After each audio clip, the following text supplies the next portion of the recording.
आज हम पढ़ेंगे क्लास 10th का chapter number 1, the rise of nationalism in Europe. ठीक है, यूरोप एक कॉन्टिनेंट है, उसमें नेशनलिज्म यानी राष्ट्रवाद का उदय कैसे हुआ, राइज कैसे हुआ, इसके बारे में ये पूरा चैप्टर है जो हम डिस्कस करेंगे। सबसे पहले इस पेंटिंग को अच्छे से देख लेते हैं, है ना, और अब इसके बारे में पढ़ते हैं।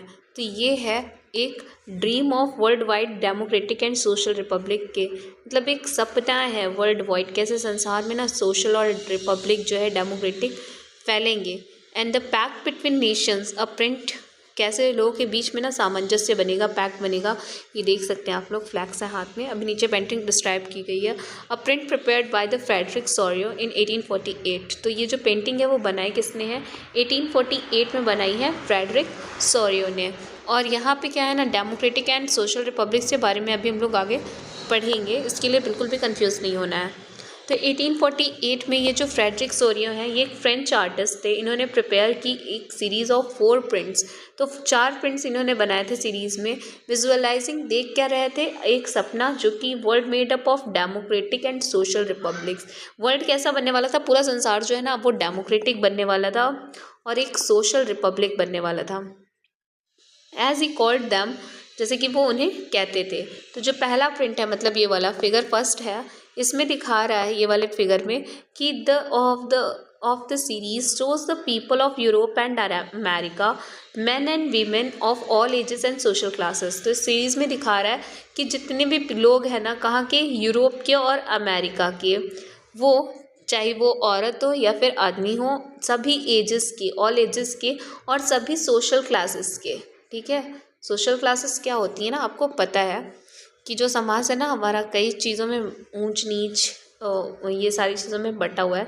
तो किसी भी सोशल क्लास के लोग हैं marching in a long train, और ये क्या कर रहे हैं ना, लंबी सी लाइन बनाकर बढ़ रहे हैं, मार्च कर रहे हैं। ठीक है, देखो कैसे लाइन लगी हुई है। तो ये मार्च करते हुए कर क्या रहे हैं, तो यहाँ पे एक देख सकते हो कि एक लॉन्ग ट्रेन बना के, and offering homage to statue, किसको श्रद्धांजलि दे रहे हैं, स्टैचू ऑफ लिबर्टी की, as they pass by it, जैसे ये इसके पास से ये स्टैचू ऑफ लिबर्टी है। ठीक है, ये आज़ादी की एक मूर्ति है, जैसे ही इसके पास से गुजरते जाते हैं इसको एक होमेज देते हैं। होमेज मतलब क्या, श्रद्धांजलि देते हुए आगे बढ़ते हुए चले जा रहे हैं इस स्टैचू ऑफ लिबर्टी को। हियर यू कैन, और ये जो क्या कहते हैं, एज यू वुड रिकॉल, जैसे कि आपको याद आएगा कि artist of the time of the French revolution personified liberty as a female figure. तो ये क्या मानी जाती थी ना, कि फ्रेंच रिवॉल्यूशन के टाइम पे, अगर आपको याद होगा, तो ये कैसे पर्सोनिफाई की जाती थी, एक फीमेल फिगर की तरह। ठीक है, here you can recognise the torch of enlightenment. तो आपको यहाँ पे देखोगे ना, तो ये जो ज्ञान का टॉर्च है ना, यहाँ पे इन्होंने जलाया हुआ है, हाथ में किसकी, मशाल रखी हुई है इन्होंने। तो ये ज्ञान की है, यानी एनलाइटमेंट की टॉर्च इनके पास जली पड़ी हुई है। She bears in one hand and the charter of rights, एक हाथ में तो क्या है इनके हाथ में, जो है वो है लिबर्टी, सॉरी, टॉर्च जली हुई है एक हाथ में एनलाइटमेंट की, और दूसरे हाथ में क्या है, charters of right of man in the other. तो यहाँ पे दूसरे में क्या रखा है इन्होंने, कानून रखा है, चार्टर रखा है मैन का। ये दूसरे हाथ में देखो ना, ऐसे लिखा हुआ है, कुछ रखा हुआ है इन्होंने हाथ में। तो ये चार्टर है, एक तरीके से रूल्स एंड रेगुलेशन है मैन का, राइट्स ऑफ मैन का, ठीक, उनके अधिकारों के बारे में। On the earth in the foreground of the image lies the shattered remains of symbol of absolutist. Absolutist क्या होते हैं, तो एक ऐसी गवर्नमेंट होती है जिसमें कोई, क्या कहते हैं ना, कोई बंधन नहीं होता है, जो भी पावर में रहता है, जैसे राजा हो गया ना, तो उसके ऊपर कोई भी रिस्ट्रेंस नहीं है, कोई भी बंधन नहीं है, वो कुछ भी कर सकता है। तो अगर इतिहास में देखें तो इसको कहा जाता है मोनार्कियल गवर्नमेंट। मोनार्कियल गवर्नमेंट कैसी होती है, जो राजा जिसमें रूल करता है, किंग जिसमें रूल करता है, that was centralised and militarised and repressive. तो यहाँ पे क्या है, वो सेंट्रलाइज्ड होती है, मतलब सिर्फ किंग के ऊपर सारी चीज़ें घूमती हैं, और ये मिलिटराइज्ड होती हैं, इसमें सेना का रूल चलता है, और रिप्रेसिव होती है, मतलब किसी भी चीज़ को दबाने में बहुत ही ज़्यादा सक्षम होती हैं। इन्हें कहते हैं क्या, ऐसी टाइप ऑफ गवर्नमेंट को हम कहते हैं मोनार्कियल और द एब्सोल्यूटिस्ट इंस्टीट्यूशन। तो यहाँ पे देखोगे जितने भी उनसे रिलेटेड चीज़ें हैं, इन सोरियोज, देखो यहाँ पे क्या है ना, ये देखो, ये एब्सोल्यूटिस्ट है, मतलब यहाँ देखो एक राउंड वगैरह है ना, ये फेंका गया है। तो यहाँ पर क्या हो रहा है ना, कि एब्सोल्यूटिस्ट विजन जो चीज़ें हैं सामान्य इंस्टीट्यूशन की, वो फेंकी हुई हैं। और ये जो सोरियो का यूटोपियन विज़न है ना, यूटोपियन मतलब कैसा विज़न है, एक ऐसा विज़न, यूटोपिया होता क्या है, तो देखो यहाँ पे एक ऐसा विजन ऑफ सोसाइटी जिसमें कि कोई भी आइडियल नहीं होता, मतलब कोई भी आदर्श नहीं होता है। सॉरी, सारी चीज़ें क्या होती हैं, एकदम आदर्श होती हैं, एकदम परफेक्ट होती हैं। और ऐसी चीज़ें जहाँ सारी चीज़ें परफेक्ट हों, वो वर्ड एग्जिस्ट ही नहीं कर सकता। तो एक कह सकते हो एक ऐसा इमेजिनरी वर्ड जहाँ पे सारी चीज़ें क्या हो, एकदम परफेक्ट हो। The people of the world are grouped as distinct nations. और देखो यहाँ पे जो ग्रुप है ना इन लोगों का, वो डिस्टिंक्ट नेशन का, अलग अलग नेशन का है। ये देखो, ये अलग नेशन के हैं, ये अलग नेशन के हैं, ये अलग नेशन के हैं। तो इन लोगों का जो ग्रुप है ना वो अलग अलग नेशंस का ऐसा दिखाई देता है यहाँ पे। आइडेंटिफाइड थ्रू देयर फ्लैग्स, उनकी ऐसा हम कैसे आइडेंटिफाई कर सकते हैं, तो उनके झंडे देखकर या उनके फ्लैग्स को देखकर। नेशनल कॉस्ट्यूम, उनका कॉस्ट्यूम देखकर। लीडिंग द प्रोसेशन, और ये जो जुलूस है या फिर जो है चीज़ें वो निकल रही हैं। Wait pass the statue of liberty, और ये क्या कर रहे हैं, सब धीरे धीरे लिबर्टी के स्टैचू को पार करते जा रहे हैं, मतलब आज़ादी को पार करते जा रहे हैं। Are the United States and Switzerland, और जो पास कर चुके हैं वो कौन से स्टेट्स हैं, तो वो यूनाइटेड स्टेट्स हैं और स्विट्ज़रलैंड है। Which by this time were already nation states, और ये इस टाइम तक क्या कर चुके थे ना, पहले ही नेशन स्टेट्स बन चुके थे। जो फ्रांस है वो क्या कर रहा है, फ्रांस भी अपना आइडेंटिफिएबल, पहचानने वाला जो रिवॉल्यूशनरी ट्री कलर है, 3 कलर का उसका भी झंडा है, उस तरीके से has just reach the statue, बस वो कहाँ पहुँच चुका है, स्टैचू के पास में पहुँच चुका है। और she is followed by the peoples of Germany, और इसके पीछे पीछे कौन है, तो जर्मनी के लोग हैं जिन्होंने black red and gold flag दिया हुआ है। तो ये bearing the black red and gold flag, black red और ये जो black red and gold flag है किसका है, तो ये जर्मनी का है। इंटरेस्टिंगली रुचि की बात यह है कि at the time when Sorrieu created this image, जब सॉरियो ये इमेज बना रहे थे ना, तो जो पीपल है जर्मन के, वो ऐसा यूनाइटेड नेशन कोई एग्जिस्ट ही नहीं करता था जर्मनी का, जब वो इन्होंने ये बनाया हुआ था तब जर्मनी ऐसा कुछ था ही नहीं, ठीक है। Yet exist as a united nation, एक यूनाइटेड नेशन नहीं था। The flag that carry is an expression of liberal hopes in 1848, इन्होंने बस एक फ्लैग कैरी किया है, एक एक्सप्रेशन दिया है, ऐसी अभिव्यक्ति दी थी कि आज़ाद ख्याल होंगे और 1848 में, ताकि unify the numerous German speaking principalities into a nation state under a democratic constitution, ताकि क्या हो जाए ना, जितने भी जर्मन स्पीकिंग लोग हैं वो सिद्धांत उनका सही हो जाए और वो एक नेशन स्टेट में फॉर्म हो जाए, ठीक है, और एक डेमोक्रेटिक कॉन्स्टिट्यूशन फॉलो करे। Following the German peoples are the peoples of Austria, Following the German peoples are the peoples of Austria, the kingdom of two Sicilies, Lombardy, Poland, England, Ireland। यहाँ पे देखोगे ना, जर्मन पीपल के बाद में कौन कौन लोग थे, तो वो ऑस्ट्रिया के लोग थे, और या फिर किंगडम ऑफ टू सिसलीज नाम की प्लेस थी, वहाँ के हैं, लॉम्बार्डी के हैं, पोलैंड के हैं, इंग्लैंड के, आयरलैंड, हंगरी, ये लोग सब क्या कर रहे हैं, पीछे अपना झंडा लेकर चल रहे हैं रशिया के। फ्रॉम द हेवेंस अबव, और ऊपर देखोगे तो क्या है ना कि हेवेंस है, मतलब स्वर्ग दिखाई दे रहा है ऊपर। ये देखो, ये जो गॉड वगैरह हैं, ये गॉड है ना, और ये सब लोग क्या कर रहे हैं, नाच गा के इनको आशीर्वाद दे रहे हैं, ठीक है।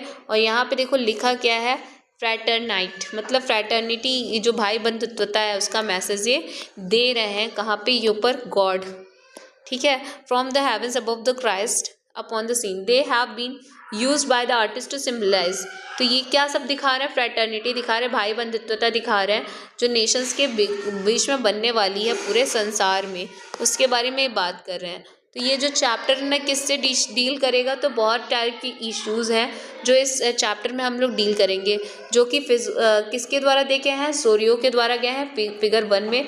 और 19th सेंचुरी के दौरान देखेंगे तो nationalism emerge as a force, तो नेशनलिज्म कैसे उभर के आया, एमर्ज हुआ, तो एज अ फोर्स की तरह, एक ताकत की तरह, which brought about sweeping changes in the political and mental world of Europe. तो ये क्या आया ना, एक स्वीपिंग चेंज, मतलब एक एकदम पूरी तरीके से चेंज करने के वाला जो है ना, चेंज आया, क्या आया, किस में आया, तो पॉलिटिकल, जो सामाजिक चल रही थी चीज़ें, और जो मेंटल मानसिक चल रही थी स्थिति, यूरोप इसको बदलने आया था पूरी तरीके से। और the end result of these changes was the emergence of nation state, और जो इस तरीके के चेंजेस आए ना, वो क्या उभर के सामने आया, तो हमारे सामने एक नेशन स्टेट आया, जिसमें बहुत ही ज़्यादा multi national dynastic empires of Europe. यहाँ पे ना पहले डायनेस्टी का रूल होता था, मतलब ये वाले राजा महाराजा जो होते थे ना, डायनेस्टीज होती थी। अगर ये किंग है तो फिर बेटा जो आया वो भी क्या हो गया, किंग हो गया। तो इस तरीके से जो पीढ़ी दर पीढ़ी हमारी क्या चलती थी, डायनेस्टिक सक्सेशन चलता था, उसकी जगह पे अब एक नेशन स्टेट आ रहा था। The concept and practices of modern state, अब इसका कॉन्सेप्ट भी चल गया था, इसको भी लोग प्रैक्टिस में ले आ रहे थे। हम ले आ रहे थे कौन सा, मॉडर्न स्टेट का, in which a centralise powers exercise sovereign control over a clearly defined territory. यहाँ पे एक ऐसी सेंट्रल, मतलब नेशन स्टेट का मतलब था कि एक सेंट्रलाइज्ड पावर हो, मतलब सेंटर में कोई एक ऐसा इंसान हो मतलब जिसके पास क्या हो, पावर हो, और वो पूरा संप्रभुत्वता दिखाए, सॉवरेनिटी दिखाए, मतलब इस एरिया में सिर्फ मेरी ही चलेगी, ऐसा कुछ एक्सटर्नल लोग इसमें कुछ भी नहीं कर सकते हैं। ठीक है, खाली उसकी ही रहे, सॉवरेनिटी रहे, और उसके साथ साथ वहाँ पर क्या रहे, developing over long modern state power exercise sovereign control over a clearly defined territory. उनकी जो टेरिटरी हो ना वो क्लियरली डिफाइंड हो कि हाँ यहाँ से मेरा राज्य है। तो यहाँ पे क्लियरली डिफाइंड टेरिटरी हो, had been developing over a long period of time in Europe में, जो कि क्या है काफ़ी लंबे समय से वहाँ चली आ रही है। लेकिन एक जो नेशन स्टेट है ना, was in which majority of its citizens and not only its ruler came to develop sense of common identity। ठीक है, यहाँ के सिटीजन्स जो है ना वो कैसा नेशन स्टेट होना चाहिए, जो टेरिटरी होनी चाहिए जहाँ पे लोग कॉमन आइडेंटिटी क्या कर रहे हो, शेयर कर रहे हो, अपनी हिस्ट्री, उनकी कॉमन हिस्ट्री हो। ठीक है, ये सारी चीज़ें वो क्या कर रहे हो, शेयर कर रहे हो आपस में। तो जो ये कॉमननेस है ना, मतलब सब चीज़ कॉमन लग रही है, did not exist from time immemorial, it was forged through struggles. तो ये इमेमोरियल टाइम इमेमोरियल से नहीं चली आ रही कि हाँ हमें याद ही नहीं कि कब से चल रही है, बट ये ना तब से बनाई गई है, स्ट्रगल्स के थ्रू बनाई गई है, और जो लीडर्स ने एक्शन लिया उसके थ्रू बनाई गई है, और जो कॉमन पीपल थे, जो आम आदमी थे, उन्होंने भी इसमें बहुत मदद की। तो ये जो चैप्टर है ना वो पूरा देखेगा कि कैसे जो डिफरेंट तरीके की प्रोसेस हुई हैं जिससे कि कई सारे नेशन स्टेट्स और नेशनलिज्म आया। ठीक है, कब, 19वीं सेंचुरी में हमने ये देखने को मिला कि बहुत सारे नेशन स्टेट्स डेवलप हुए और बने। आई होप यहाँ तक आपको नेशन स्टेट की जो क्लियर डेफिनेशन थी ना वो भी आ गई होगी कि नेशन स्टेट है क्या। एक ऐसी रीज़न जहाँ पे वो डिफाइंड हो, सेंट्रलाइज्ड पावर हो, डिफाइंड टेरिटरीज हो, विद सोवेरेनिटी हो, जहाँ common identity, common culture, common traditions और बहुत सारी कॉमननेस को क्या करें लोग शेयर करें और हिस्ट्री को शेयर करें। तो इस तरीके से जो चीज़ें होती हैं उसी को हम नेशनलिज्म या नेशन स्टेट्स का नाम देते हैं। ठीक है, आगे हम डिस्कस करते हैं the French revolution and the idea of nation. जो फ्रेंच रिवॉल्यूशन था, फ्रेंच की क्रांति थी फ्रांस की, और उसके बाद नेशन का आइडिया कहाँ से आया। ठीक है, नेशंस तो बने, ये तो डिफाइंड है, बट कैसे बने, उसका आइडिया क्या था। तो पहला जो क्लियर एक्सप्रेशन था, इसकी पहली अभिव्यक्ति नेशनलिज्म की थी, तो वो आ चुकी थी हमारी फ्रेंच रिवॉल्यूशन के साथ 1789 में, जब France, as you would remember, was a full fledged territorial state in 1789। तो यहाँ पे एक टेरिटोरियल स्टेट था फ्रांस, और इसमें 1789 तक क्या था ना, ये फ्रांस बन चुका था under the rule of an absolute monarch. और यहाँ पे एक क्या थी, मोनार्की चल रही थी, मोनकी चल रही थी। ठीक है, कौन आया था यहाँ पे, राजा था। The political and constitutional changes that came in wake of the French revolution. और यहाँ के जो पॉलिटिकल, सामाजिक और एक कह सकते हो संवैधानिक चेंज देखने को मिले, बदलाव देखने को मिले, तो उनसे क्या हुआ ना, फ्रेंच रिवॉल्यूशन में जागे, मतलब लोग जागे, led to the transfer of sovereignty. जो ये संप्रभुत्वता थी, ठीक है, वो किसके हाथों में से आई, मॉनिकी से, मतलब राजा महाराजाओं के हाथों से निकल के बॉडी ऑफ फ्रेंच सिटीजन्स, जिसे हम कहते हैं ना, जो सोवेरेनिटी है पहले मॉनिकी के हाथ में, मतलब राजा के हाथ में रहती थी, अब ये लोगों के हाथ में आ गई। तो यही जो सोवेरेनिटी का ट्रांसफ़र हुआ ना, मतलब सोवेरेनिटी होती क्या है, संप्रभुत्वता होती है। ठीक है, मैं यहाँ पे राइट कर देती हूँ, संप्रभुत्वता। इसका मतलब होता है ना कि आप, ये एरिया मेरा है और इसमें हम चाहे जो करें, किसी भी एक्सटर्नल मैटर का कोई भी इंसान बाहरी आके नहीं बोल सकता है। तो पहले ये राजा के पास हुआ करती थी, है ना, लेकिन इसी का ट्रांसफ़र जब लोगों के पास हो गया तो उसी से नेशन स्टेट का क्या हो गया ना, हमारे पास एक आइडिया आ गया। और ये हुआ अभी जब 1789 में फ्रांस रिवॉल्यूशन हुआ, तो the revolution proclaim that it was a people who would henceforth constitute the nation and shape its destiny. तो रिवॉल्यूशन ने प्रोक्लेम किया कि ये पीपल है, ये लोग हैं जो कि क्या करेंगे, अपना नेशन का संविधान बनाएंगे, कॉन्स्टिट्यूट करेंगे, उसके लिए रूल बनाएंगे। ठीक है। और इसकी जो डेस्टिनी है, जो इसकी मंजिल है, ये कौन तय करेगा, इसका जो भाग्य है, किस्मत है, कौन चेंज करेगा, यहाँ के लोग ही करेंगे, ठीक है। From the very beginning the French revolutionaries introduced various measures and practices. तो जब बहुत शुरुआत से बात करें ना, जो फ्रेंच रिवॉल्यूशनरीज थे, जो यहाँ पे क्रांतिकारी लोग थे, इन्होंने बहुत सारे various measures practices that could create a sense of collective identity. तो बहुत सारे ऐसे काम किए ना, ऐसी प्रैक्टिसेस अपनाए जो कि सेंस ऑफ कलेक्टिविटी या फिर आइडेंटिटी को लोगों के बीच में ले आया, फ्रेंच लोगों के बीच में ले आया। जैसे कि आइडिया ऑफ ला पैट्रिया, ठीक है। तो ये आइडिया क्या था कि फादरलैंड, हम लोग अब जैसे कि फादर है ना, तो हम लोग ये अगर ये फादरलैंड बोल दिए तो सब लोग आपस में कैसे कनेक्ट हो गए, एज अ ब्रदरहुड और द सिस्टरहुड अपने आप आ गया कि मतलब क्या है, ला पैट्रिया जो द फादरलैंड, और ला सिटन मतलब द सिटीजन, सब क्या है, सिटीजन है। तो एक कॉमन आइडेंटिटी हो गई ना। एम्फसाइज द नोशन ऑफ, एक ऐसा नोशन क्रिएट किया, एक ऐसा प्रभाव क्रिएट किया कि enjoying equal rights under a constitution, ताकि लोग इंजॉय कर सकें इक्वल राइट्स को कॉन्स्टिट्यूशन के अंदर, सब लोगों को इक्वालिटी मिल जाए। एक नया फ्रेंच फ्लैग ले आया गया 3 कलर का, ठीक है, chosen to replace the formal royal standard, जो रॉयल फ्लैग बना हुआ था पहले, उसको रिप्लेस करने के लिए वो ले आया गया, फ्लैग ले आया गया। The state general was stated by the body of active citizens renamed the national assembly. और ऐसे लोग जो कि क्या चुने गए, जिससे स्टेट जनरल्स, जो कि एक कह सकते नहीं, हम लोग पिछली बार जब पढ़ रहे थे कि एक्टिव सिटीजन्स कौन थे, जो कमा खा रहे थे, अच्छा उसमें विमेन नहीं थी, चिल्ड्रन नहीं थे, और जो 25 ईयर्स से अबव थे उनको क्या कहा गया था, एक्टिव सिटीजन्स। तो जो एक्टिव सिटीजन्स ज़्यादा लोग चुने आ रहे थे उन्हें स्टेट जनरल कहा जा रहा था, और जो स्टेट जनरल्स की ग्रुप थे ना, उनको क्या कहा गया, नेशनल असेंबली कहा गया। न्यू ह्यूमन्स वेयर कंपोज, जो गाने वगैरह थे, ओथ वाला था, वो शपथ, नई नई कस्में खाई जा रही थी, और जो मार्टियर्स थे, जो शहीद थे, उन्हें याद किया जा रहा था। किसके नाम पे याद किया जा रहा था, किसके नाम पे सब चीज़ें की जा रही थी, तो नेशन के नाम पे ये सारा किया जा रहा था। एक सेंट्रलाइज्ड एडमिनिस्ट्रेटिव सिस्टम भी आ गया था, सबकी रख रखाव के लिए क्या आ गया था, एक सिस्टम आ गया था।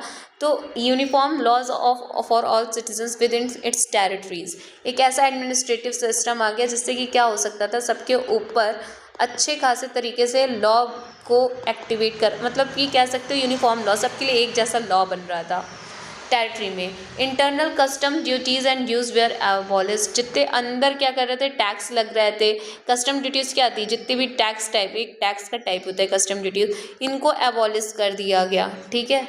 और एक यूनिफॉर्म सिस्टम बनाया गया, weights and measures were adopted, पूरी कंट्री में एक ही वेट, एक ही सिस्टम को क्या कर लिया गया, एडॉप्ट कर लिया गया। Regional dialects were discouraged and French as it was spoken and written in Paris became the common language of the nation. जो जितने भी डायलेक्ट्स थे ना, मतलब लोग आपस में एक बात करते थे तो उनकी बोली भाषा अलग होती थी ना, तो उसको डिस्करेज करके लोग क्या बोलने लगे थे, फ्रेंच बोलने लगे थे, जिससे कि उनकी एक कॉमन लैंग्वेज भी हो गई थी।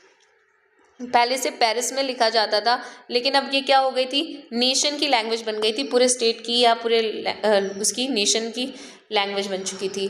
जितने भी क्रांतिकारी थे ना, उन्होंने ये डिक्लेयर कर दिया था, ये चीज़ फैला दी थी कि mission and the destiny of the French nation is to liberate the peoples of Europe from despotism. ये डेस्पोटिज्म जो है, डिक्टेटरशिप यानी फिर तानाशाही जो है, उससे फ्री कराना है, ठीक है।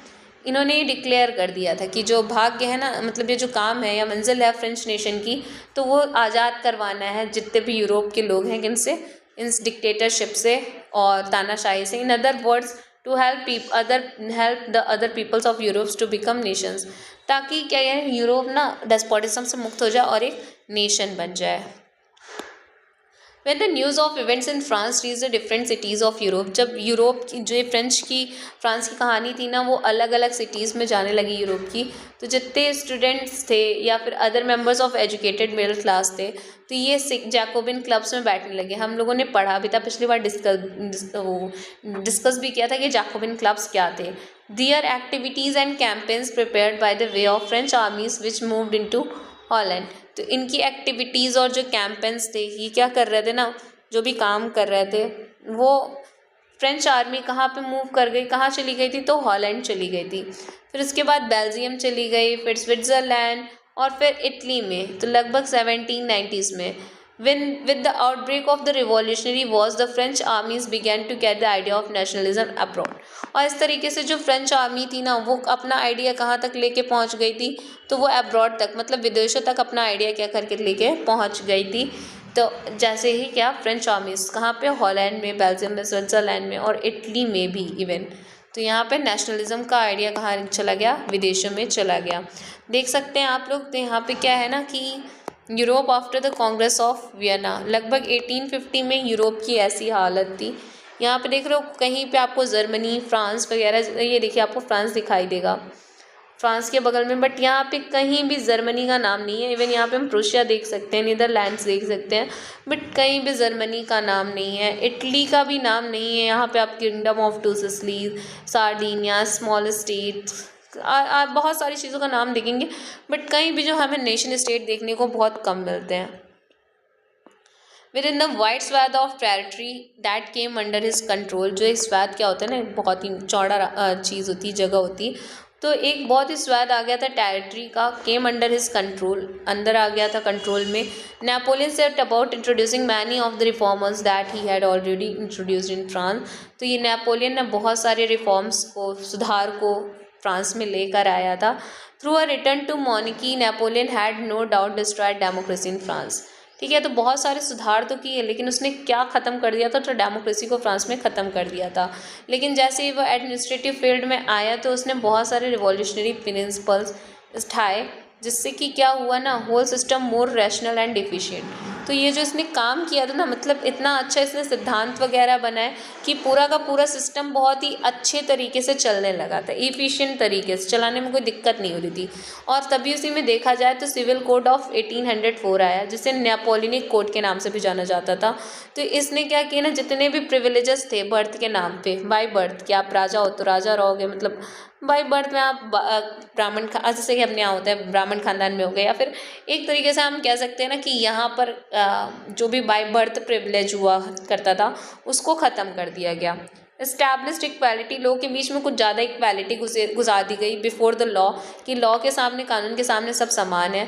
Secure the right to property, जिसकी प्रॉपर्टी है वो उसके पास सिक्योर रहेगी, ऐसा भी इसने कहा। This code was exported two reasons under French control, तो ये सारी जगहों पर चलता था, जो भी फ्रेंच के कंट्रोल में रीजन्स आते थे, सारी जगह यही सारी चीज़ें चलती थी। डच रिपब्लिक की बात करें, स्विट्ज़रलैंड में, इटली और जर्मनी, सब जगह यही चलता था, अगर जहाँ पे भी नेपोलियन था। नेपोलियन सिंप्लीफाइड एडमिनिस्ट्रेटिव डिवीजन, इसने सामंतशाही को ख़त्म कर दिया था, फ्यूडल सिस्टम को, मतलब जो एक लोग रहते नहीं थे, ज़मीन देते थे अपनी फार्मर्स को, गरीब फार्मर्स को, तो वो जो फ्यूडल सिस्टम था उसको ख़त्म कर दिया। एडमिनिस्ट्रेटिव डिवीजन्स कर दिए कि कहाँ पे इतने लोग, इतना, ये क्या कहते हैं ना, इतने एरिया को तुम संभालो, इतने एरिया को तुम संभालो, कौन कौन कैसे एरिया को संभाल रहा है। And freed peasants from the serfdom, तो एक तरीके से जो एक गुलामी वाला काम था ना पीजेंट्स का, उसको भी ख़त्म कर लिया। जितने भी मैनोरियल ड्यूज से बचे हुए थे, कर्ज वगैरह, उसको भी ख़त्म कर दिया। टाउन्स में जितने भी गिल्ड रिस्ट्रिक्शंस थी, टैक्सेस वगैरह लिए जाते थे, उनको फ्री कर दिया, सारा रिमूव करवा दिया। Transport and communication system improve करवा दिया, जो ट्रांसपोर्टेशन का खर्चा होता, चीज़ें होती थी, उसको कम करवा दिया। जितने भी पीजेंट्स थे, जो फार्मर थे, आर्टिशंस, मिस्त्री वगैरह, फिर कलाकार लोग थे, वर्कर्स थे, जो कामकाजी लोग थे, या फिर कह लो नए जो बिजनेसमैन थे ना, सब एक फ्रीडम मिल गई थी सबको। ठीक है, और businessmen and small scale producers goods in particular began to realise that uniform, और ये सब जो स्मॉल स्केल के प्रोड्यूसर्स थे, पार्टिकुलर बिगैन, इन्होंने अचानक से ना ये रियलाइज़ करने लगे, ये लोग, सबको समझ में आने लगा कि ये जो सारी यूनिफॉर्म लॉज है ना, स्टैंडर्डाइज बेस्ड हैं, यानी मेजर्स हैं, कि मतलब 1 किलो यहाँ पर है, 1 केजी स्टैंडर्डाइज, मतलब क्या है, 1 केजी अगर दिल्ली में है तो 1 केजी क्या होगा आपका, मुंबई में भी उतना ही वेट का होगा। इसी को कहते हैं स्टैंडर्डाइज करना। पहले के टाइम पे ऐसा नहीं हुआ करता था, 1 केजी यहाँ पे कुछ और तो वहाँ पर कुछ और, या फिर यहाँ की यूनिट कुछ और हो जाती थी। तो इसको क्या किया है ना, इसने सब हर जगह एक ही चीज़ करवा दिया, जितने वेट्स एंड मेजर्स थे, और एक कॉमन नेशनल करेंसी बनवा दी कि हाँ भाई पूरे फ्रांस में यही करेंसी यूज़ होगी। जैसे अपने इंडिया में क्या होता है ना, रुपए यूज़ होता है, और ये जो रुपए है ना, ये हर जगह क्या कहते हैं, यूज़ होता है, हर स्टेट में रुपए ही यूज़ होता है। Word facilitate the movement and exchange of goods and capital, तो ये बहुत ही ज़्यादा आसान हो गई थी, सुविधा हो गई थी। जो हम लोग अपना व्यापार करते थे, अपने गुड्स को एक्सचेंज करते थे, capital from one region to another, ताकि एक जगह से दूसरी जगह ले जाने में काफ़ी आसानी हो गई। लेकिन क्या हुआ ना कि however in the areas conquered, जहाँ इसने जीता था, जो जो लोकल पॉपुलेशन थी ना, वे फ्रेंच के साथ मिक्स हो गई थी। और शुरुआत की बात करें तो जैसे कि हॉलैंड हो गया, स्विट्ज़रलैंड हो गया, तो इस सिटीज़ में जैसे कि ब्रसल्स हो गया, मेंस, मिलान एंड वर्सो, तो यहाँ पे फ्रेंच आर्मीज़ को ना बहुत ही स्वागत किया गया था। हार्बिंजर्स ऑफ लिबर्टी ने कहा गया था कि ये क्या कर रहे हैं ना, हार्बिंजर्स मशाल लेके आ रहे हैं, आज़ादी की मशाल लेकर आ रहे हैं। बट द इनिशियल इंथ्यूसियाज्म, लेकिन जो शुरू का इंथ्यूसियाज्म था, एक्साइटमेंट थी, वो बहुत ही ज़्यादा दुश्मनी में बदल गई। जैसे कि क्या हुआ ना कि बहुत ज़्यादा एडमिनिस्ट्रेटिव अरेंजमेंट देख के did not go hand in hand with political freedom, तो इससे पॉलिटिकल फ्रीडम नहीं मिल रही थी। जो व्यापार वगैरह था वो तो काफ़ी सुविधाजनक हो गया था, लेकिन पॉलिटिकल फ्रीडम छिन गई थी। टैक्सेशन इसने बढ़ा दिए, सेंसरशिप बढ़ा दी, ठीक कि कोई अगेंस्ट में बोला तो उसको टपका दो। Forced conscription into the French आर्मीज, और क्या कर दिया इसने, फोर्स्ड भर्ती करवाने लगा, मतलब फ्रेंच आर्मीज में ज़बरदस्ती लोगों को भर्ती करवाने लगा। तो required to conquer the rest of Europe, ताकि वो जो बचा हुआ यूरोप है ना उसको भी जीत सके। तो ये सारी चीज़ें कुछ ज़्यादा ही भारी हो गई। And advantages of the administrative changes, तो ये जितने भी एडमिनिस्ट्रेटिव चेंजेस, मतलब जितने भी अच्छे चेंज करवाए, ये सब उस पर हावी हो गए। जो ये बुराइयाँ ये करने लगा, इस पर ये हावी हो गई थी। देखा जाए तो यहाँ पे क्या है ना, एक इमेज बनी हुई है। इस इमेज में क्या है, तो यहाँ पे ये लोग लिबर्टी का ट्री लगा रहे हैं, आज़ादी का पेड़ लगा रहे हैं, ठीक है। इसमें कलर प्रिंट है, German painter Karl Kaspar Fritz ने बनाया है। इस ऑक्यूपेशन में कि जो written of by the French armies, यहाँ पे फ्रेंच सोल्जर्स हैं, ये ब्लू के द्वारा है ना, जितने लोग ब्लू में हैं वो फ्रेंच हैं, सोल्जर्स हैं। White and red uniforms have been portrayed as oppressors as this is peasants card left, ठीक है। तो यहाँ पे देखो पीजेंट्स का कार्ड पकड़े हुए लोग हैं, और ये क्या है, एक तरीके से वाइट और रेड यूनिफॉर्म्स वाले। तो ये ऑपरेशन है जो लोगों को दबा कर रखते हैं। हैरेस सम यंग वीमेन, और यहाँ पे कुछ यंग वीमेन को हैरेस भी कर रहे हैं, परेशान भी कर रहे हैं, सेंटर फ्रॉड राउंड में देखोगे तो। और फिर क्या है, and force a peasant down to his knees, किसी को यहाँ पे पीजेंट्स को कह रहे हैं कि अपने घुटनों पर बैठो, जैसे ये है, ये चीज़ें हैं, तो यहाँ पे बैठो। The plaque being affixed to the tree of liberties, जी ये जो प्लेग है यहाँ पे लगाया जा रहा है, तख्ती जिसे कहते हैं। German inscription which is in translation read, तो यहाँ पे एक लगाया गया कि take freedom and equality from us, हमसे क्या ले जाओ, फ्रीडम आज़ादी ले जाओ और इक्वालिटी ले जाओ। द मॉडल ऑफ ह्यूमैनिटी, ये ह्यूमैनिटी का क्या एक मॉडल है। This is a sarcastic reference to claim of the, एक सार्केस्टिक मतलब एक तंज कस रहा था कि कैसे फ्रेंच जो है ना वो लिबरेटर्स बना रहे थे, मतलब उनको हम देख तो रहे थे कि लिबरल हैं, वो आज़ाद करवाने आए हैं, लेकिन एक्चुअल में वो कर क्या रहे थे, इन्होंने मॉनकी इन टेरिटरीज दे इंटर्ड, तो ये मॉनकी को तो डिफेंड कर रहे थे, मतलब मॉनकी को तो हटा रहे थे, लेकिन वहाँ पे क्या चल रहा था, ये एम्परर बनने के लिए धीरे धीरे क्या कर रहे थे, सेंसरशिप वगैरह जैसी ढेर सारी टैक्स इंक्रीज करना, एम्परर बनना, तो ये सारी चीज़ें वो ले आ रहा था। तो लोग ये चीज़ से तो खुश थे कि वो मॉनकी हटा रहा है, बट इस चीज़ से नाराज़ भी हो गए थे, और जिसका भी हमें देखना है। हालांकि यहाँ पे एक आप इमेज वापस से देख लो, ये हमारा कौन है, नेपोलियन है, और ये क्या है ना, courier of Rhineland losses all the he has on his way from Leipzig, ठीक। तो नेपोलियन एक रिप्रेजेंटेड एज अ पोस्टमैन, ये डाकिया की तरह, देख रहे हो ना कितने ज़्यादा लेटर्स है। His way back to France after the lost of battle of Leipzig in 1813, तो ये 1813 में क्या कर गया था ना, लिप्जिंग में हार गया था 1813 में। Each letter dropping out of his back bears, तो जितने भी ये लेटर्स हैं ना क्या कर रहे हैं, इसके उससे बैक से नीचे गिर रहे हैं। Back wears the name of the territories is lost, तो इसने क्या किया था ना, पोस्टमैन की तरह इसको दिखाया गया यहाँ पे, और ये सारी की सारी अपनी टेरिटरीज को लॉस कर चुका था, खो चुका था। कहाँ पे ये हारा था, तो 1813 में ये हार गया था लिपिजिक में, ठीक है। ऐसा दिखा रहा हो, जितने भी है ना इसमें टेरिटरीज के नाम लिखे हुए हैं, ये वाला जो पेपर उड़ रहा है ना, इसमें टेरिटरीज के नाम लिखे हैं, और इसमें इसको दिखाया कैसे गया है, तो पोस्टमैन दिखाया गया है, ठीक है। लोग इसको क्या समझते थे, तो हार्बिंजर समझते थे। किसका हार्बिंजर समझते थे, ये आप लोग बताओ, है ना।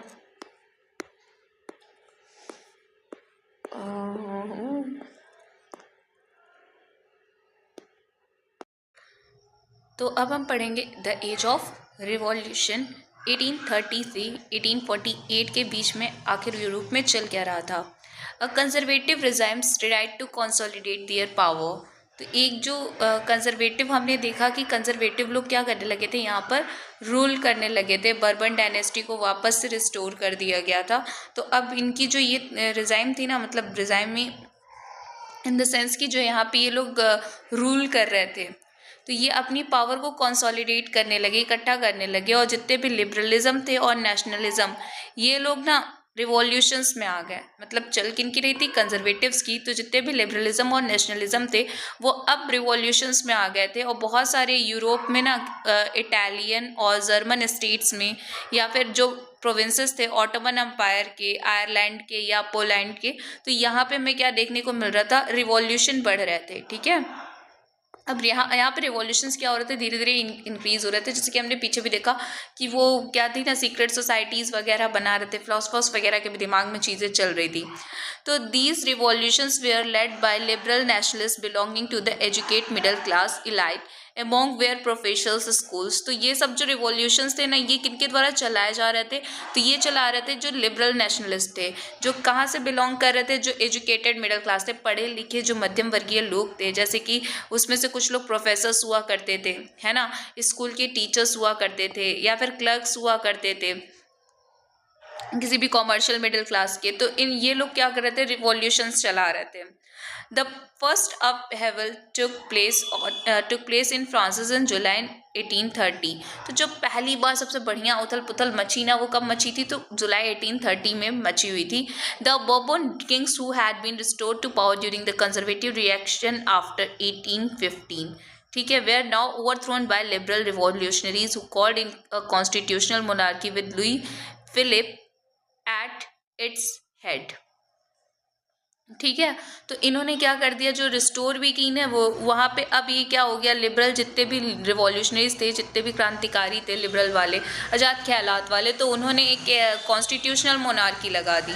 ठीक है, कॉन्स्टिट्यूशनल मोनार्की का मतलब यहाँ पे क्या था कि मतलब लुई फिलिप तो रहेगा ही, लेकिन अब जो ये राजा है ना, ये अब किसके साथ अकॉर्डिंग चलेगा, तो ये चलेगा कॉन्स्टिट्यूशन के अकॉर्डिंग, मतलब अपनी मनमानी अब ये नहीं कर सकता है। तो that was known as a constitutional monarchy. तो यहाँ पे आगे अब जब ये लिखा है ना, when France sneezes Metternich once remark, तो जो ड्यूक मैटरनिक थे उन्होंने एक बार कहा कि जब फ्रांस ने छींका ना, तो पूरे रेस्ट ऑफ यूरोप को क्या हो गए, कोल्ड, मतलब सबको खांसी जुकाम, खांसी नहीं सॉरी, सबको जुकाम हो गई।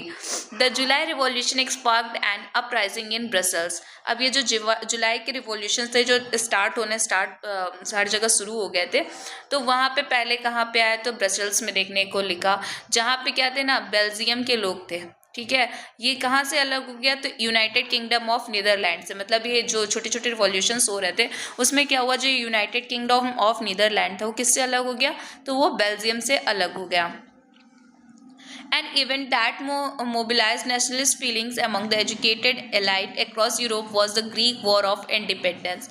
अब किसके बारे में बात हो रही है, तो ग्रीक वॉर ऑफ इंडिपेंडेंस के बारे में क्या हो रही है, यहाँ पे बात हो रही है। एक्चुअल में जो ये ग्रीक है ना, ये किसका एक कह सकते हो कि आप कल्चर में अच्छा था, तो ये कल्चरल रिच था।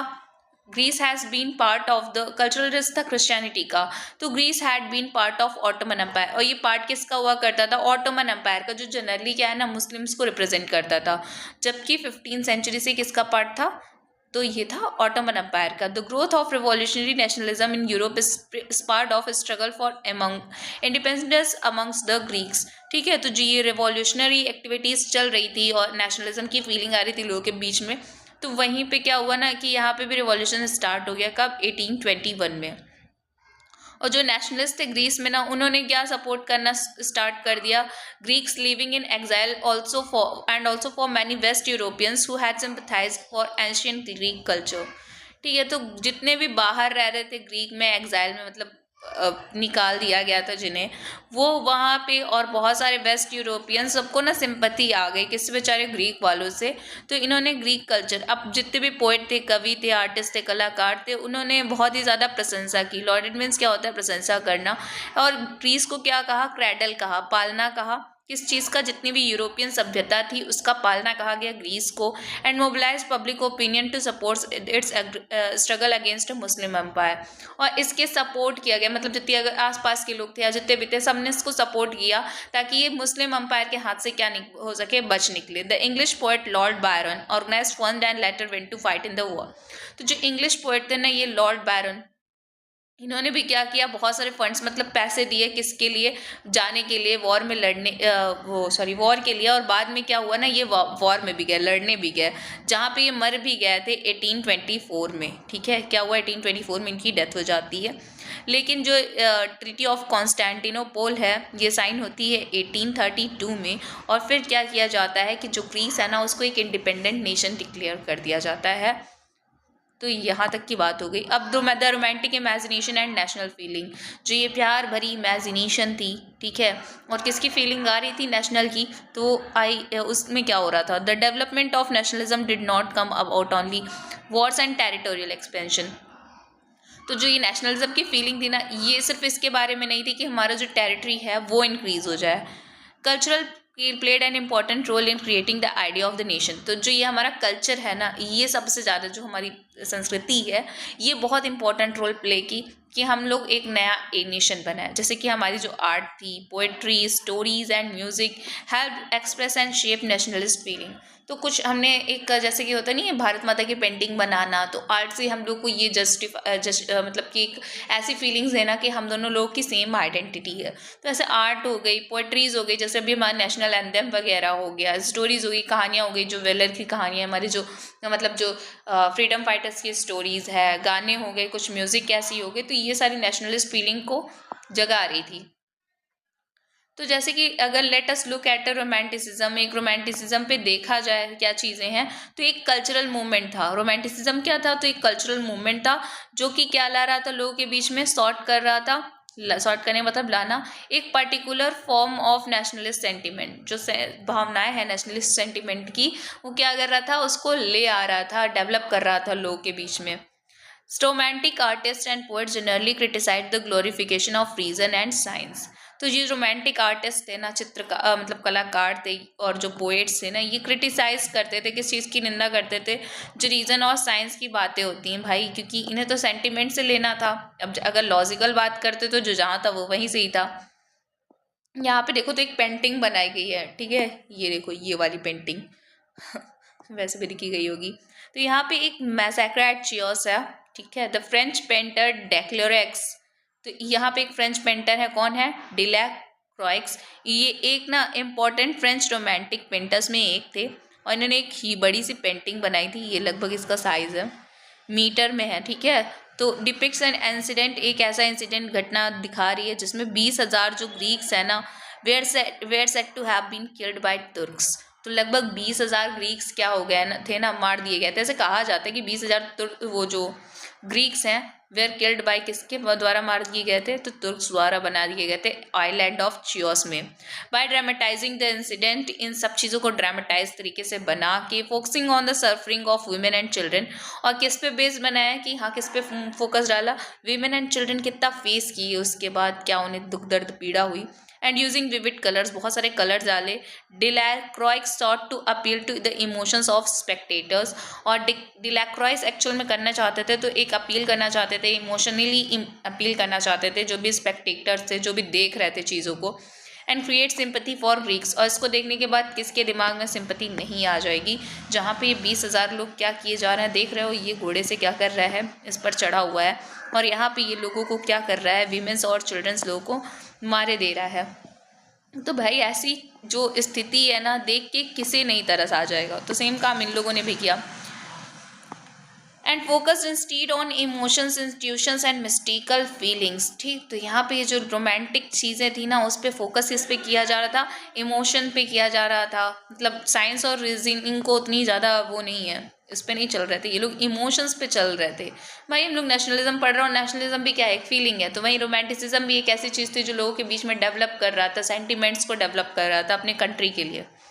तो ये refers was to create a sense of shared collective इनका ये सेंस था ना, ये दिमाग चल रहा था कि हमारा क्या है ना कि एक कलेक्टिव हेरिटेज हो, अ कॉमन कल्चरल पास्ट हो, एक संस्कृति का हमारा जो है ना कॉमन पास्ट हो as the basis of a nation. और ये सब किसके बेसिस पे होना चाहिए? तो नेशन के बेस में होना चाहिए।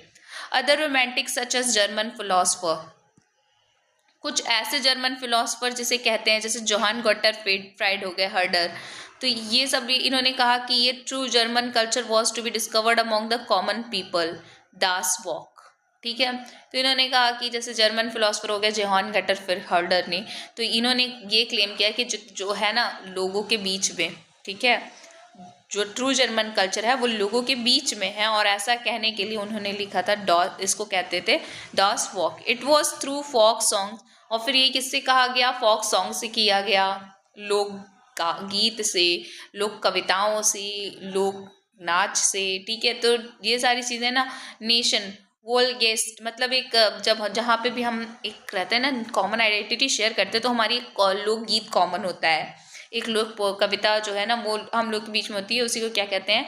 वोल्ड स्टेट्स, ऐसा जर्मन में कहा जाता है। So collecting and recording these form of folk culture, तो इन सारी चीज़ों को इकट्ठा करना और फिर रिकॉर्ड करना इन सारे फॉक कल्चर को, तो एक नेशन बिल्डिंग के लिए काफ़ी ज़्यादा ये इंपॉर्टेंट मानते थे। कौन मानते थे? तो ये जोहान गॉटर फ्राइड मानते थे।